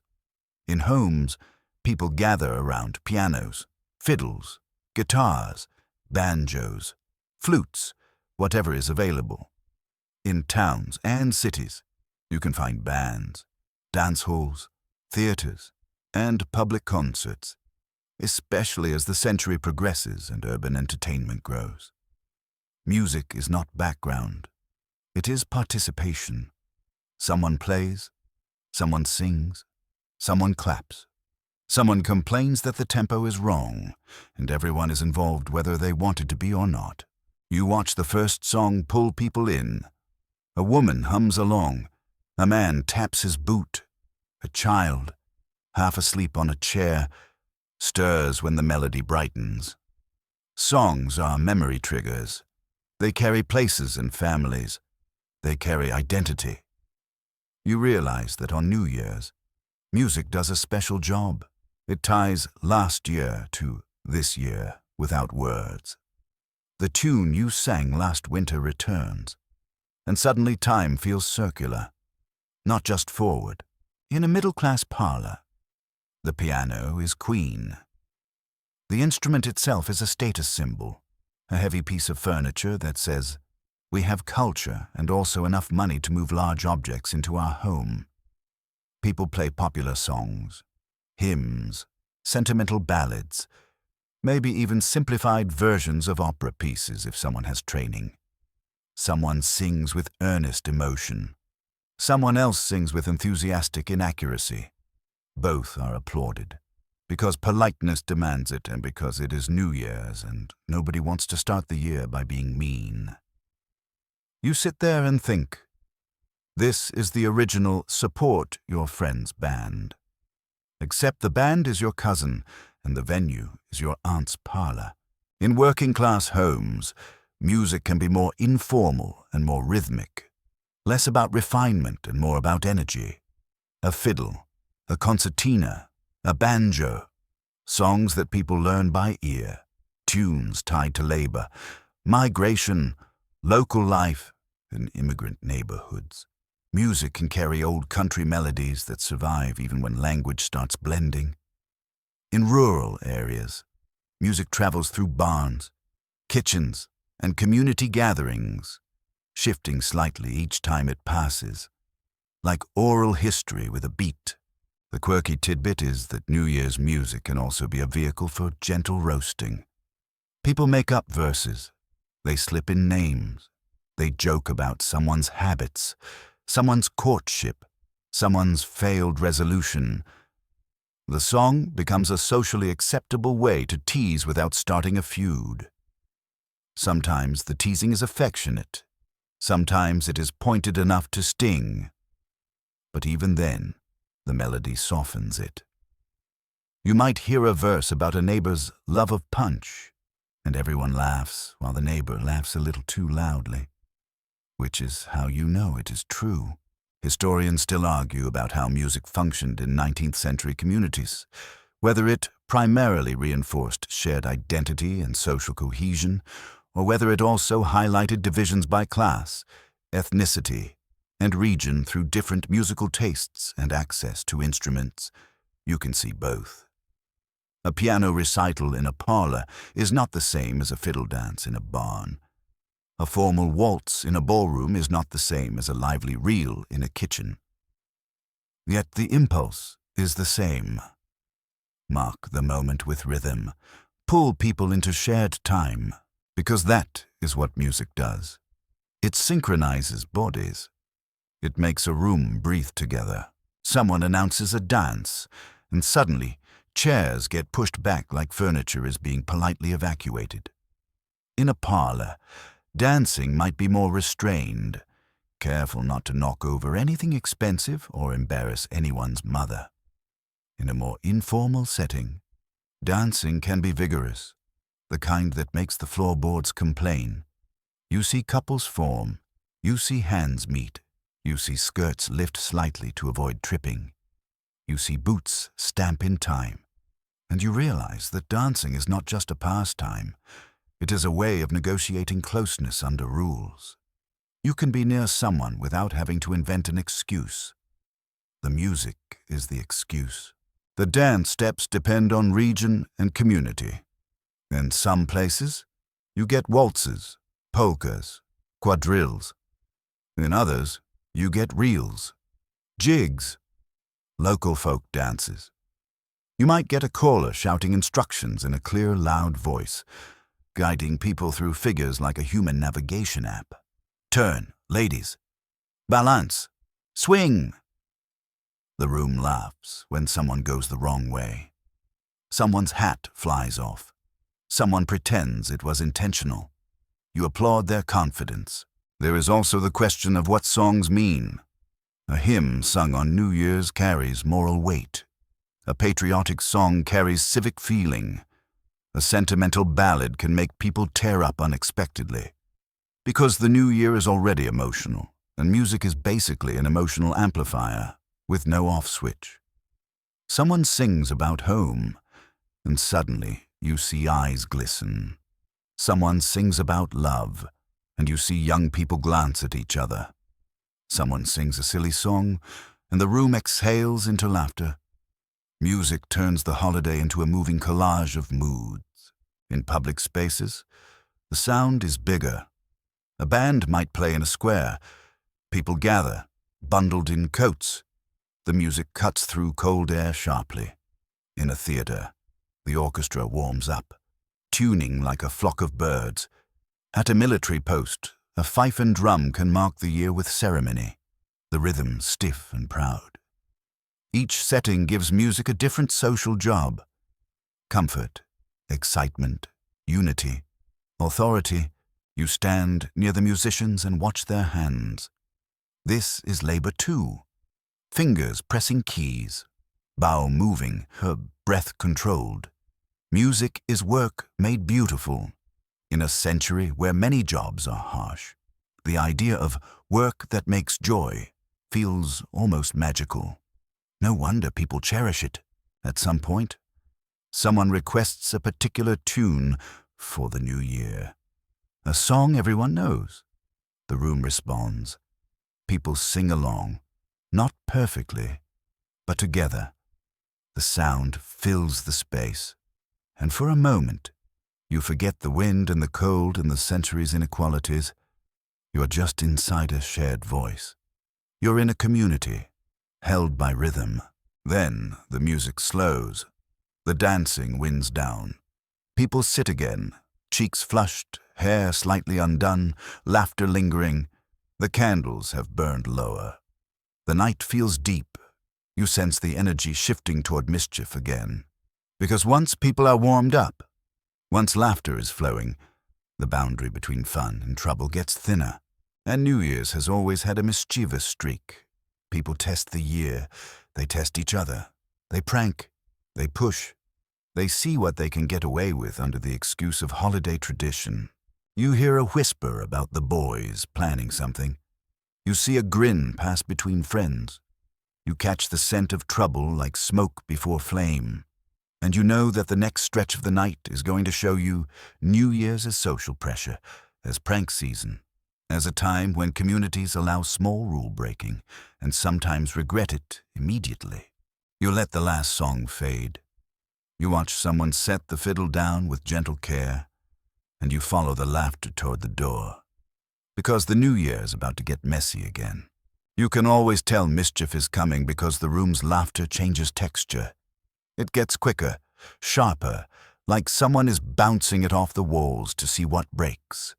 The music winds down, the adults settle, and the younger crowd begins to drift toward the edges again, toward doorways and coat hooks and the kind of just stepping out for a moment energy that has ruined nights for centuries. New Year's is supposed to be a fresh start, and for some people that apparently means starting fresh trouble. The mainstream fact is that holiday mischief, including pranks and rowdy behavior, is a documented part of 19th century celebrations in various places, especially among young men and in communities where certain license is tolerated at year's end. The forms differ by region, but the pattern is familiar.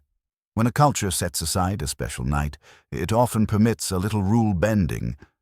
The question is always how little. You step outside, and the air hits you with cold clarity. The street is quieter than midnight, but it is not asleep. You see a group of youths moving with purpose, shoulders hunched not just against wind, but against the delicious thrill of doing something they technically should not. One of them carries a small object under his coat. Another keeps glancing back like they are in a spy novel. Except their spy novel includes snow and bad decisions. Pranks in the 1800s can be silly, like swapping signs, moving a neighbor's gate, tying a rope across a path, ringing a bell and running. They can also be a lot more disruptive, like tipping over outhouses, releasing animals, stealing or relocating wagons, or making a racket that keeps an entire street awake. Some communities treat these antics as boys being boys in the worst possible way. Others crack down hard. Either way, it is part of the social ecology. Mischief tests boundaries, and community response defines those boundaries. The quirky tidbit is that there are places and times where New Year's mischief blends with older seasonal traditions of licensed disorder, like the kinds of pranks and role reversals seen in various European holiday customs. Even when the exact old country festival is not explicitly celebrated, the instinct persists, the year turns, the rules loosen, and people who usually have little power can grab a moment of attention by causing trouble. Sometimes it is just for laughs. Sometimes it is a pressure release.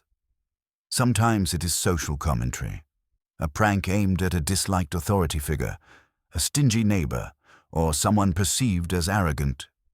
It is the 19th century version of humbling someone, except with more mud.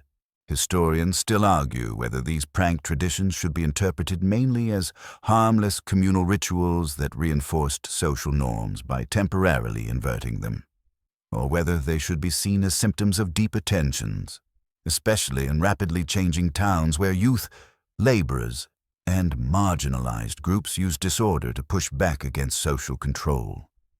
You can see both depending on what the prank targets. A harmless bell ring is one thing. A targeted act of humiliation is another.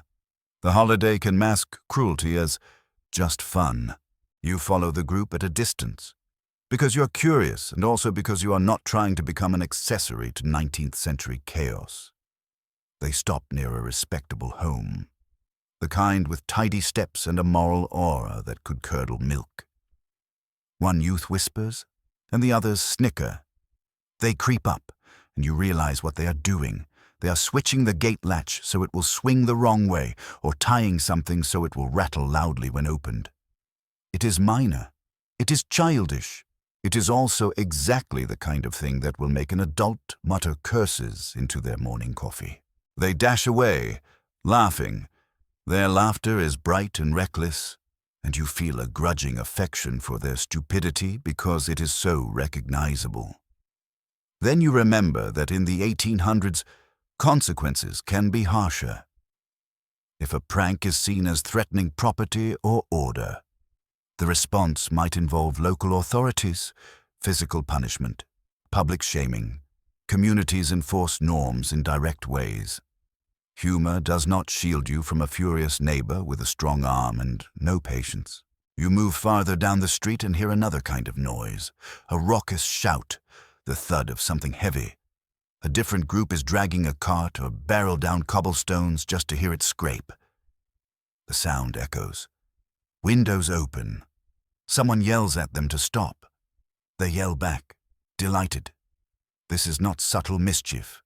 This is a declaration. We are here, and we are too loud to ignore. In some cities, holiday rowdiness can become a serious public order issue, especially as urban populations grow. Crowds, alcohol, youth energy, and cramped streets make a volatile mix. Police forces in many places are still developing in structure and reach, and their relationship with working-class communities can be tense. So a New Year's prank can become a confrontation about authority. Does the officer laugh it off? Does he arrest someone? Does a crowd intervene? The holiday's license becomes a negotiation with power. You also see how social pressure works within the prank groups. One boy looks uneasy, hanging back. The others tease him. "Don't be soft," someone says. He laughs nervously. He participates just enough to avoid being mocked. This is not just individual mischief. It is group bonding through risk. The new year becomes a test of courage, and the definition of courage here is unfortunately willingness to be obnoxious. You turn a corner and find a more domestic kind of mischief. Children placing small objects where adults will trip. or smearing a little soot where it will mark someone's sleeve, or hiding someone's glove. These pranks are usually less destructive and more about attention. A child wants to make the adults laugh, or to assert that they exist in a world of etiquette and rules. In a house where a child is expected to be quiet and obedient, a prank is a tiny rebellion. Sometimes it is sweet. Sometimes it makes you want to sigh so deeply you become part of the furniture. There is also social pressure in a different direction, the pressure to participate in the holiday's public rituals. If your community expects you to make calls, to host, to attend service, to greet neighbors, then refusing can be seen as rude or suspicious.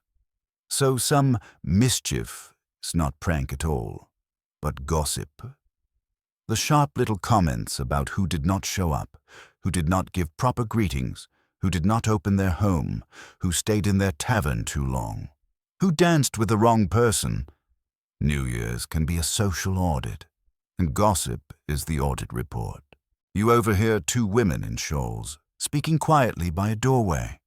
They comment on how a certain household did not receive callers this year. Must be trouble, one says, with that tone that pretends to be concerned while actively enjoying the drama. The other nods. This is also New Year's mischief, reputational play.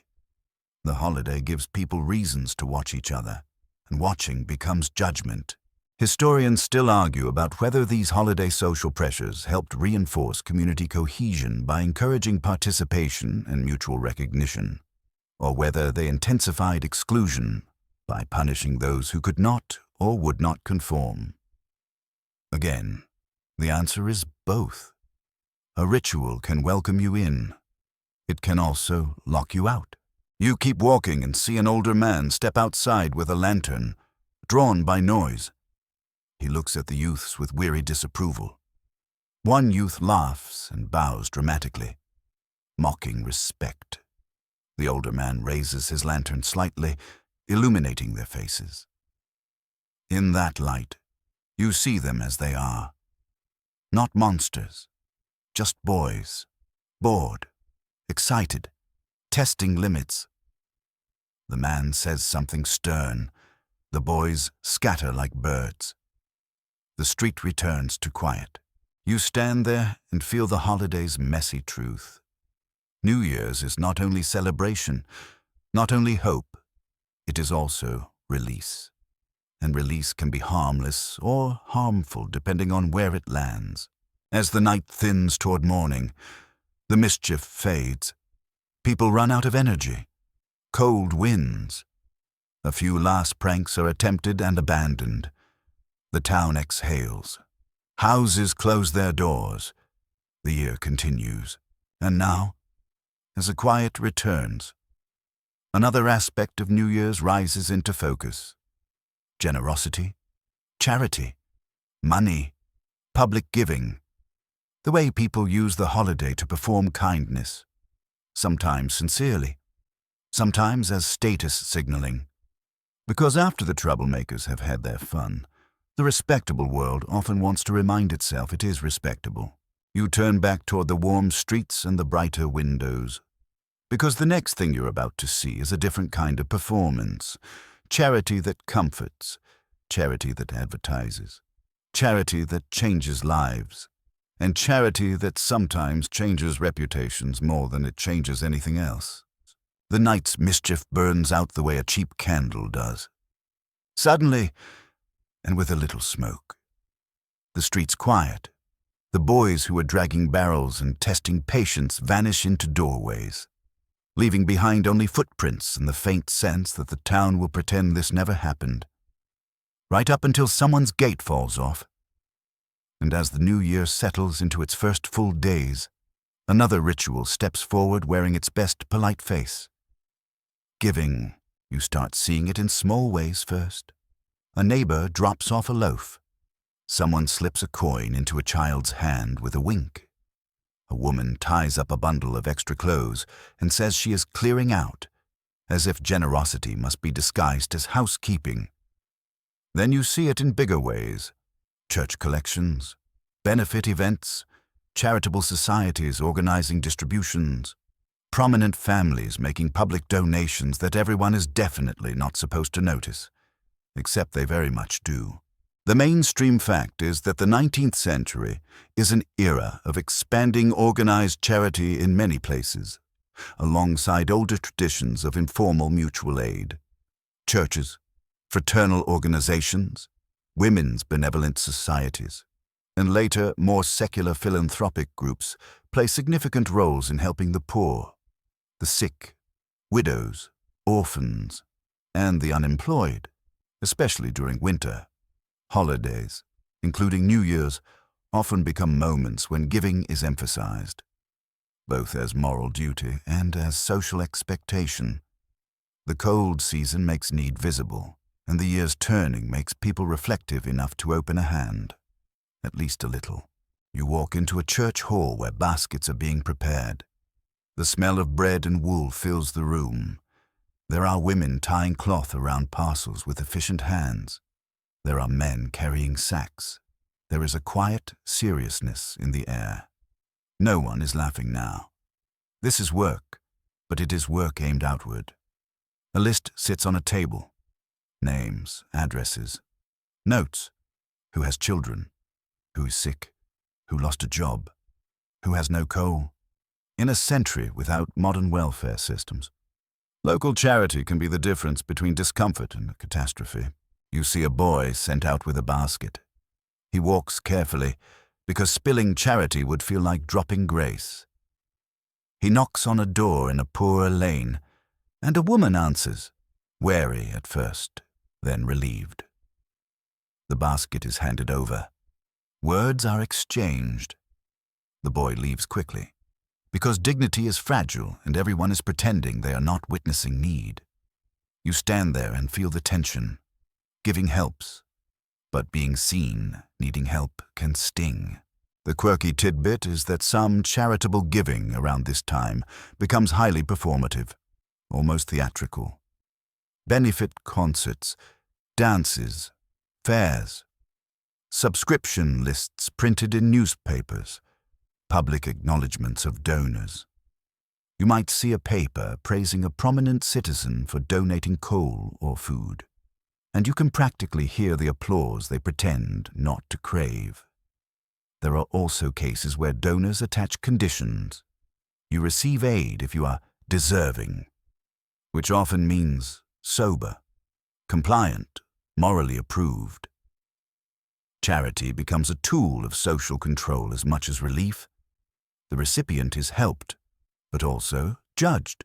Historians still argue whether 19th century charity should be viewed primarily as genuine communal care, filling gaps in a world with limited state support, or primarily as a system that reinforced hierarchy by making the poor dependent on the moral approval of the more comfortable. It is both. A basket of food is real. It feeds real children. But the structure of giving can also be humiliating. Gratitude is expected. Deference is expected. The giver's identity is often elevated. The receiver's identity often reduced to need. You step into a more affluent home where a New Year's open house is happening again, and you notice a basket near the door labeled for contributions. Visitors drop coins in as they arrive, or they slip folded notes into it with a practiced motion. Someone mentions, casually, how generous so-and-so has been. Someone else nods approvingly.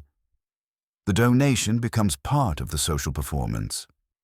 You are not only here to greet the hostess, you are here to demonstrate virtue. You can almost see reputations being polished like silver. And yet, you also see sincerity. You watch a woman quietly slip in a contribution larger than anyone expects, then step away without comment. You watch a man ask discreet questions about a family who lost their breadwinner, then later arrange help without announcing it. Not all giving is loud. Some is careful and kind. You can feel the difference in the air. Loud charity has an audience. Quiet charity has a target. In working-class neighborhoods, generosity can be less institutional and more mutual. A neighbor shares firewood. Someone watches another's children so a mother can work. A group collects coins among themselves. Not much, but enough to buy coal for a family whose stove has gone cold. This kind of mutual aid is not always recorded in newspapers. It does not always get plaques, but it is the glue that keeps communities from cracking. New Year's can catalyze it, because the year's turning reminds people that fortune shifts. Today you give, tomorrow you might need. You also notice how charity intersects with religion and morality. New Year's sermons often emphasize caring for the poor. Reformers argue that society's health depends on virtues and compassion, but moral frameworks can also be harsh. Help the deserving poor, people say, as if poverty comes with a personality test. There is a tendency to separate the poor into categories, the worthy and the unworthy, the industrious and the idle. These categories often reflect prejudice more than reality, but they shape who receives help and how. You walk past a soup distribution in the cold. Steam rises from a pot. People line up, shoulders hunched. The smell is simple and comforting. A ladle dips, pours, dips again. A child clutches a bowl with both hands like it is treasure. An organizer watches the line, making sure things stay orderly. There is a gentleness and a stiffness in the same scene. Help is being given, control is being exercised. The new year begins with both. In some cities later in the century, philanthropic organizations become more organized and more bureaucratic. They keep records, they investigate, they classify. The impulse to help becomes professionalized. This can increase efficiency, but it can also increase surveillance. You feel the era's fascination with order pressing into compassion. Even charity starts to look like administration. And then there is the question of money as celebration. New Year's can involve gifts, tips, small bonuses. Servants might receive New Year's gifts from employers. Workers might hope for extra pay. Businesses might give tokens to customers. Money becomes part of holiday ritual, a way of acknowledging relationships. But again, who receives and who gives reflects hierarchy. A servant's gift is framed as generosity from above, not wages owed. A worker's bonus is framed as kindness, not entitlement. The language of giving can blur the realities of labor and power. You watch a servant accept a small gift, smile, thank their employer. The employer looks pleased, like they have performed benevolence. The servant's smile looks practiced, but not entirely false. Gratitude and survival coexist. The servant will use the money. The employer will use the feeling of being good. Both outcomes are real. You step back and let the scene settle in your mind. New Year's charity in the 1800s is not a simple story of kindness, nor a simple story of control. It is a social ritual that reveals who has resources, who lacks them, and how a community tries to bridge that gap without breaking its own sense of hierarchy. Sometimes the bridge is sturdy. Sometimes it is made of paper and pride. As the day ends, you hear again the holidays' language. Hope, renewal, beginning. Charity fits that language easily. It sounds like a fresh start. It sounds like moral cleansing. It sounds like the year might be better. But you also know that the century is changing fast. And so is New Year's itself. Technology, urban growth, mass media, shifting social norms. The way people celebrate in 1800 will not look the same as 1899. The difference will be in clocks, in trains, in lights, in public crowds, in the very pace of life. You leave the church hall, the donation basket, the steaming pot, and you head back toward the street where the modern world is beginning to creep in. Because the next thing you're about to trace is the centuries-long transformation. From early 1800s local time and intimate rituals to late 1800s mass celebrations shaped by industry and technology. You pull your coat tighter, step into the cold, and feel the new year stretching forward across the whole century, ready to change its face. You can almost feel the century turning under your feet now, like you are standing on a slow-moving conveyor belt made of coal smoke, ink, and clockwork. The charity baskets and parlor games still exist.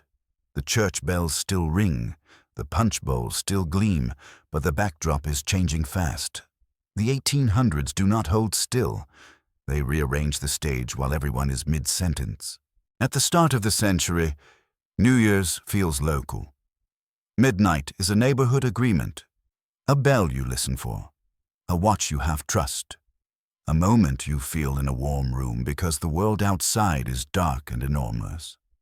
But as you move through the decades, the holiday becomes louder, more public, and more synchronized. Not because humans suddenly become better at celebrating, but because the infrastructure of life shifts. More people live in cities. More people work by schedules. More people share the same news, the same advertisements, the same sense of what a proper celebration should look like. The mainstream fact that ties this whole transformation together is the rise of industrial time and mass connection.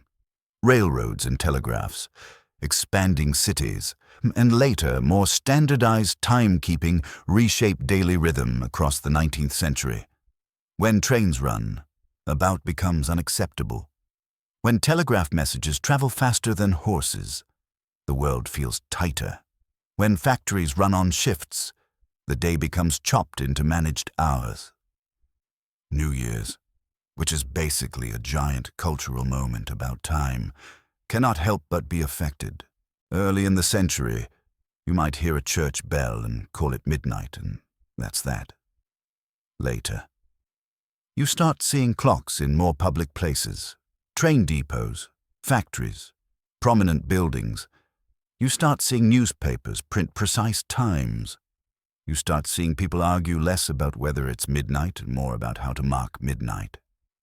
The question shifts from what time is it to what do we do with it? And what people do with it starts to scale up. Cities become the big amplifiers. In the early 1800s, urban New Year's can still be a mix of home visits, small gatherings, and scattered noise. But by the middle and later decades, urban holiday life becomes more commercial and more crowd-based. Hotels host formal events. Public halls advertise dances. Theaters time special performances. Newspapers tell you where the excitement is. Businesses figure out that the new year is a marketing opportunity. And marketing is basically the art of whispering in 1,000 ears at once. You can feel the shift even in the way people move. Earlier, calling day means walking or sleighing from house to house in smaller circuits. Later, the city offers a different kind of circuit. Venues, streets, public squares. You see crowds gathering not only around people they know, but around spectacle. Light becomes part of it. Gas lighting spreads in many cities, making nighttime streets more navigable and more inviting. Windows glow brighter. Public spaces feel less like the edge of danger and more like the edge of entertainment. The quirky tidbit is that by the late 19th century, you start seeing the holiday lean into novelty gadgets and mass-produced party goods in a way that would make earlier decades blink. Paper horns, noisemakers, printed greeting cards, decorative items that come from shops rather than being improvised at home. Even if not everyone buys them, the idea exists. You can purchase celebration. You can buy the feeling of a new year in a package. It's the early outline of a modern holiday economy. And it grows wherever manufacturing and retail networks grow. Meanwhile, the older rituals do not vanish. They adapt. Calling cards might persist. But the tone can shift as social life becomes more mobile and less strictly neighborhood-bound. Parlor games remain, but you also get more public amusements. church watch nights continue, sometimes gaining new intensity in communities where New Year's carries extra meaning. Rural celebrations stay smaller and more weather-bound, but even rural places feel the pull of print culture and markets. A weekly paper, an almanac, a catalogue. The century sends its influence down every road. Historians still argue whether this transformation represents a democratization of celebration, as more people gain access to public entertainment and shared cultural moments, or whether it represents a commercialization that squeezes out older communal forms and replaces them with consumption and spectacle. Standing in the middle of it, you realize the argument is not either-or. It is both and. More people can participate in certain public rituals. At the same time, those rituals become shaped by money, access, and marketing. The door opens wider, and someone sells tickets at the door. There is also the shift in who sets the tone. Early New Year's can be strongly influenced by churches and local elites, by what a community decides is proper. Later in the century, mass media begins to compete with that authority. Newspapers, magazines, posters, advertisements, all saying, here is what you should do, here is what you should want, here is what the new year means. The holiday becomes a national or even trans-regional conversation in places with robust print networks. People in different towns read similar phrases and begin to imagine they are part of the same moment. You start noticing it in language. The old year departs. The new year dawns. A time for reflection. These phrases circulate like coins. They become familiar enough to feel like tradition, but many of them are popularized and standardized by print. The century is not only changing how people celebrate, it is changing how people talk about celebrating. And then there's time itself, getting stricter. You feel the world tightening around clocks as you approach the late 1800s. The push towards standardized time becomes more than a railroad issue. It becomes a cultural habit. Towns begin aligning their clocks. People start trusting published time signals. The new year becomes a moment that can be shared across broader distances, with less ambiguity. That shared precision encourages shared spectacle. If everyone agrees on midnight, then everyone can cheer together. And cheering together feels powerful. But even as the century modernizes, the underlying human desires stay stubbornly the same. People still want warmth in winter. They still want food and drink and laughter. They still want luck. They still want to believe the next year can be better. They still make resolutions they will not keep. They still flirt under the cover of ritual. They still judge each other, because nothing says fresh start like immediately checking who did it correctly.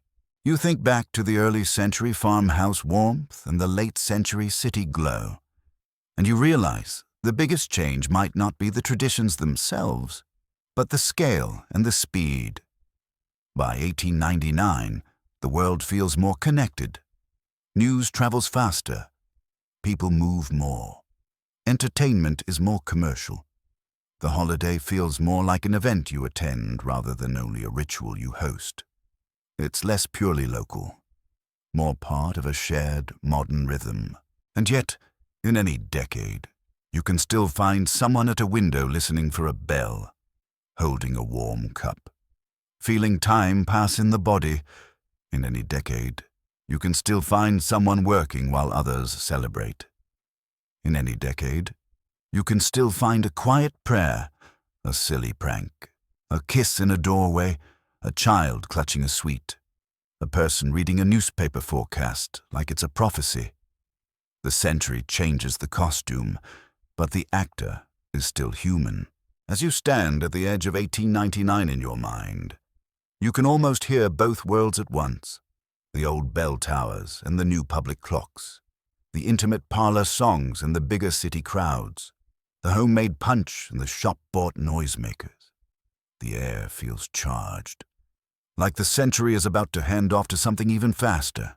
You exhale slowly, because the story is almost at its last bend. The new year you're about to walk into is not just another date now. It's the end of a whole century's worth of turning pages. And the final thing you're going to do is follow one last New Year's night as it fades into morning, when the candles burn down. The streets go quiet, and the holiday becomes that soft, tired hush where the future is still unwritten and everyone, for a moment, just rests inside the promise.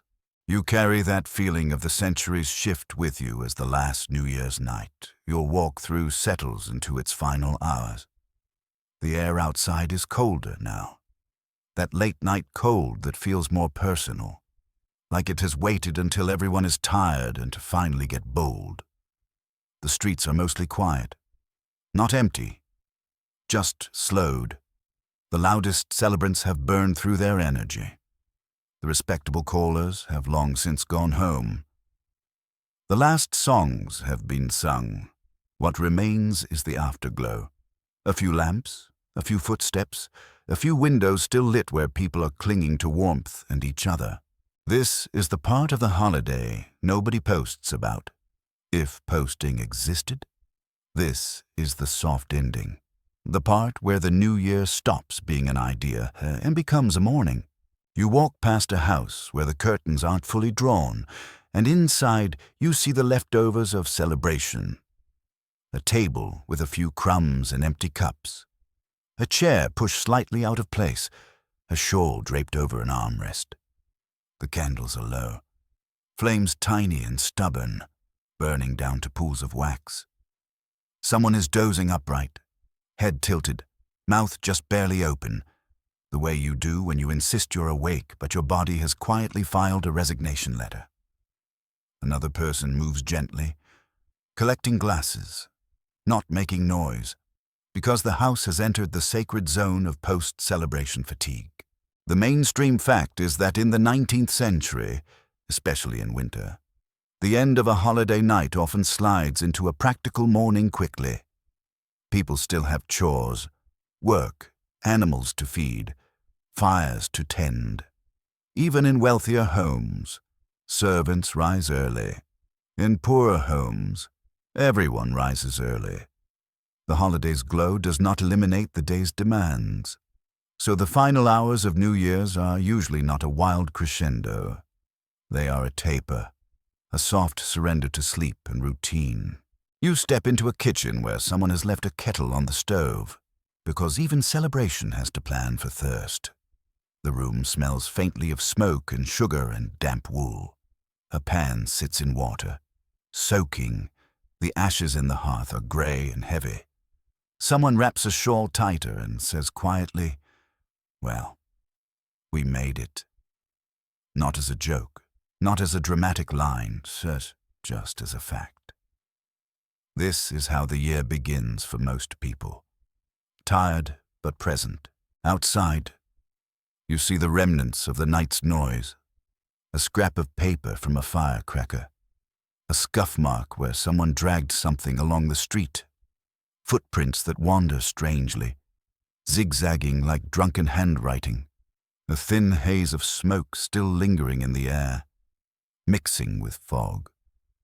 The town looks like it has had a dream and is now waking up slightly confused. You keep walking, and you notice how the sky changes. The darkest part of night is often right before dawn, and you feel it now, that deep blue-black that makes lamps look like floating stars. Then, slowly, the horizon pales.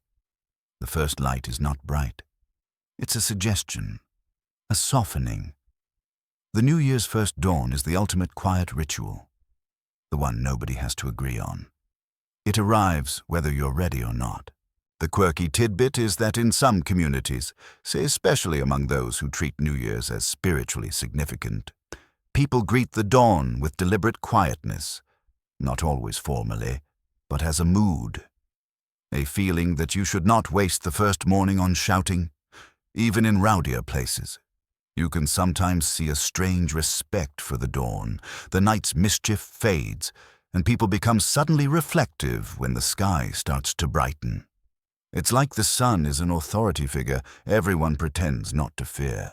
Historians still argue about how people in the 19th century experienced time emotionally, whether they felt the year turning as a profound psychological event more often than we do, or whether the sensation is essentially the same across eras and just expressed differently. Walking through these final hours, you suspect the sensation is deeply human and deeply consistent. You feel small in the face of time, and you try to make meaning out of that smallness with ritual, with music, with food, with a kiss, with a prayer, with a joke you tell too loudly because you don't want the night to end. You pass a church again, and the bell is silent now. The tower stands steady against the lightening sky. You think of all the bells you've listened for across this story. Bells that told you midnight. Bells that pulled people into prayer. Bells that marked community time before standard clocks ruled everything. Now, the bell is resting, and the world is moving on without sound.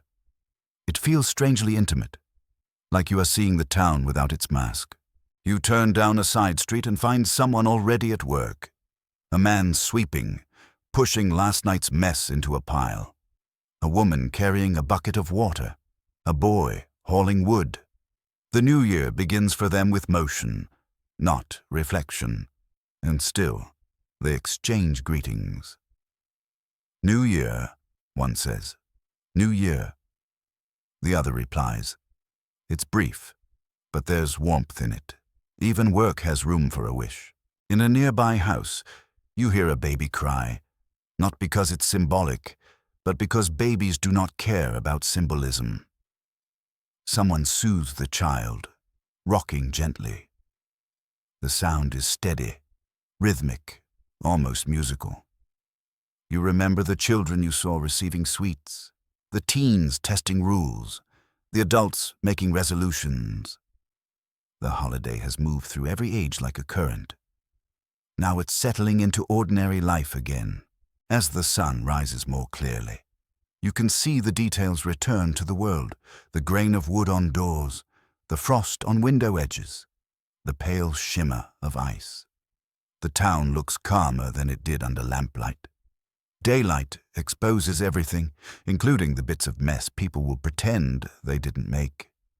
It also exposes faces, and you see people with that first-day look, slightly tired, slightly hopeful, slightly anxious. The year is new, and that means it is full of things that haven't happened yet, which is both comforting and terrifying. You head back inside somewhere warm, because no one needs to spend dawn outside unless they're committed to suffering as a lifestyle. A fire is lit again. Tea is poured. Someone brings out bread. Maybe leftover cake. Maybe something simple. People speak softly. The mood is gentle. It is the calm after the storm of celebration, and it feels almost like a reward. You sit, and you let the century settle in your mind. All the ways people celebrated New Year's in the 1800s. The uncertain midnight, the bells, the calls and cards, the punch and cakes, the flirting and superstitions, the parlor games, the newspapers and predictions, the dangerous noise, the working mornings, the balls and operas, the immigrant traditions, the heavy truths of slavery and freedom, the frontier toasts, the children's sweets, the resolutions, the winter darkness, the music and dancing, the pranks, the charity, the centuries-long change. It's all there, layered like snow over footprints, like smoke over rooftops.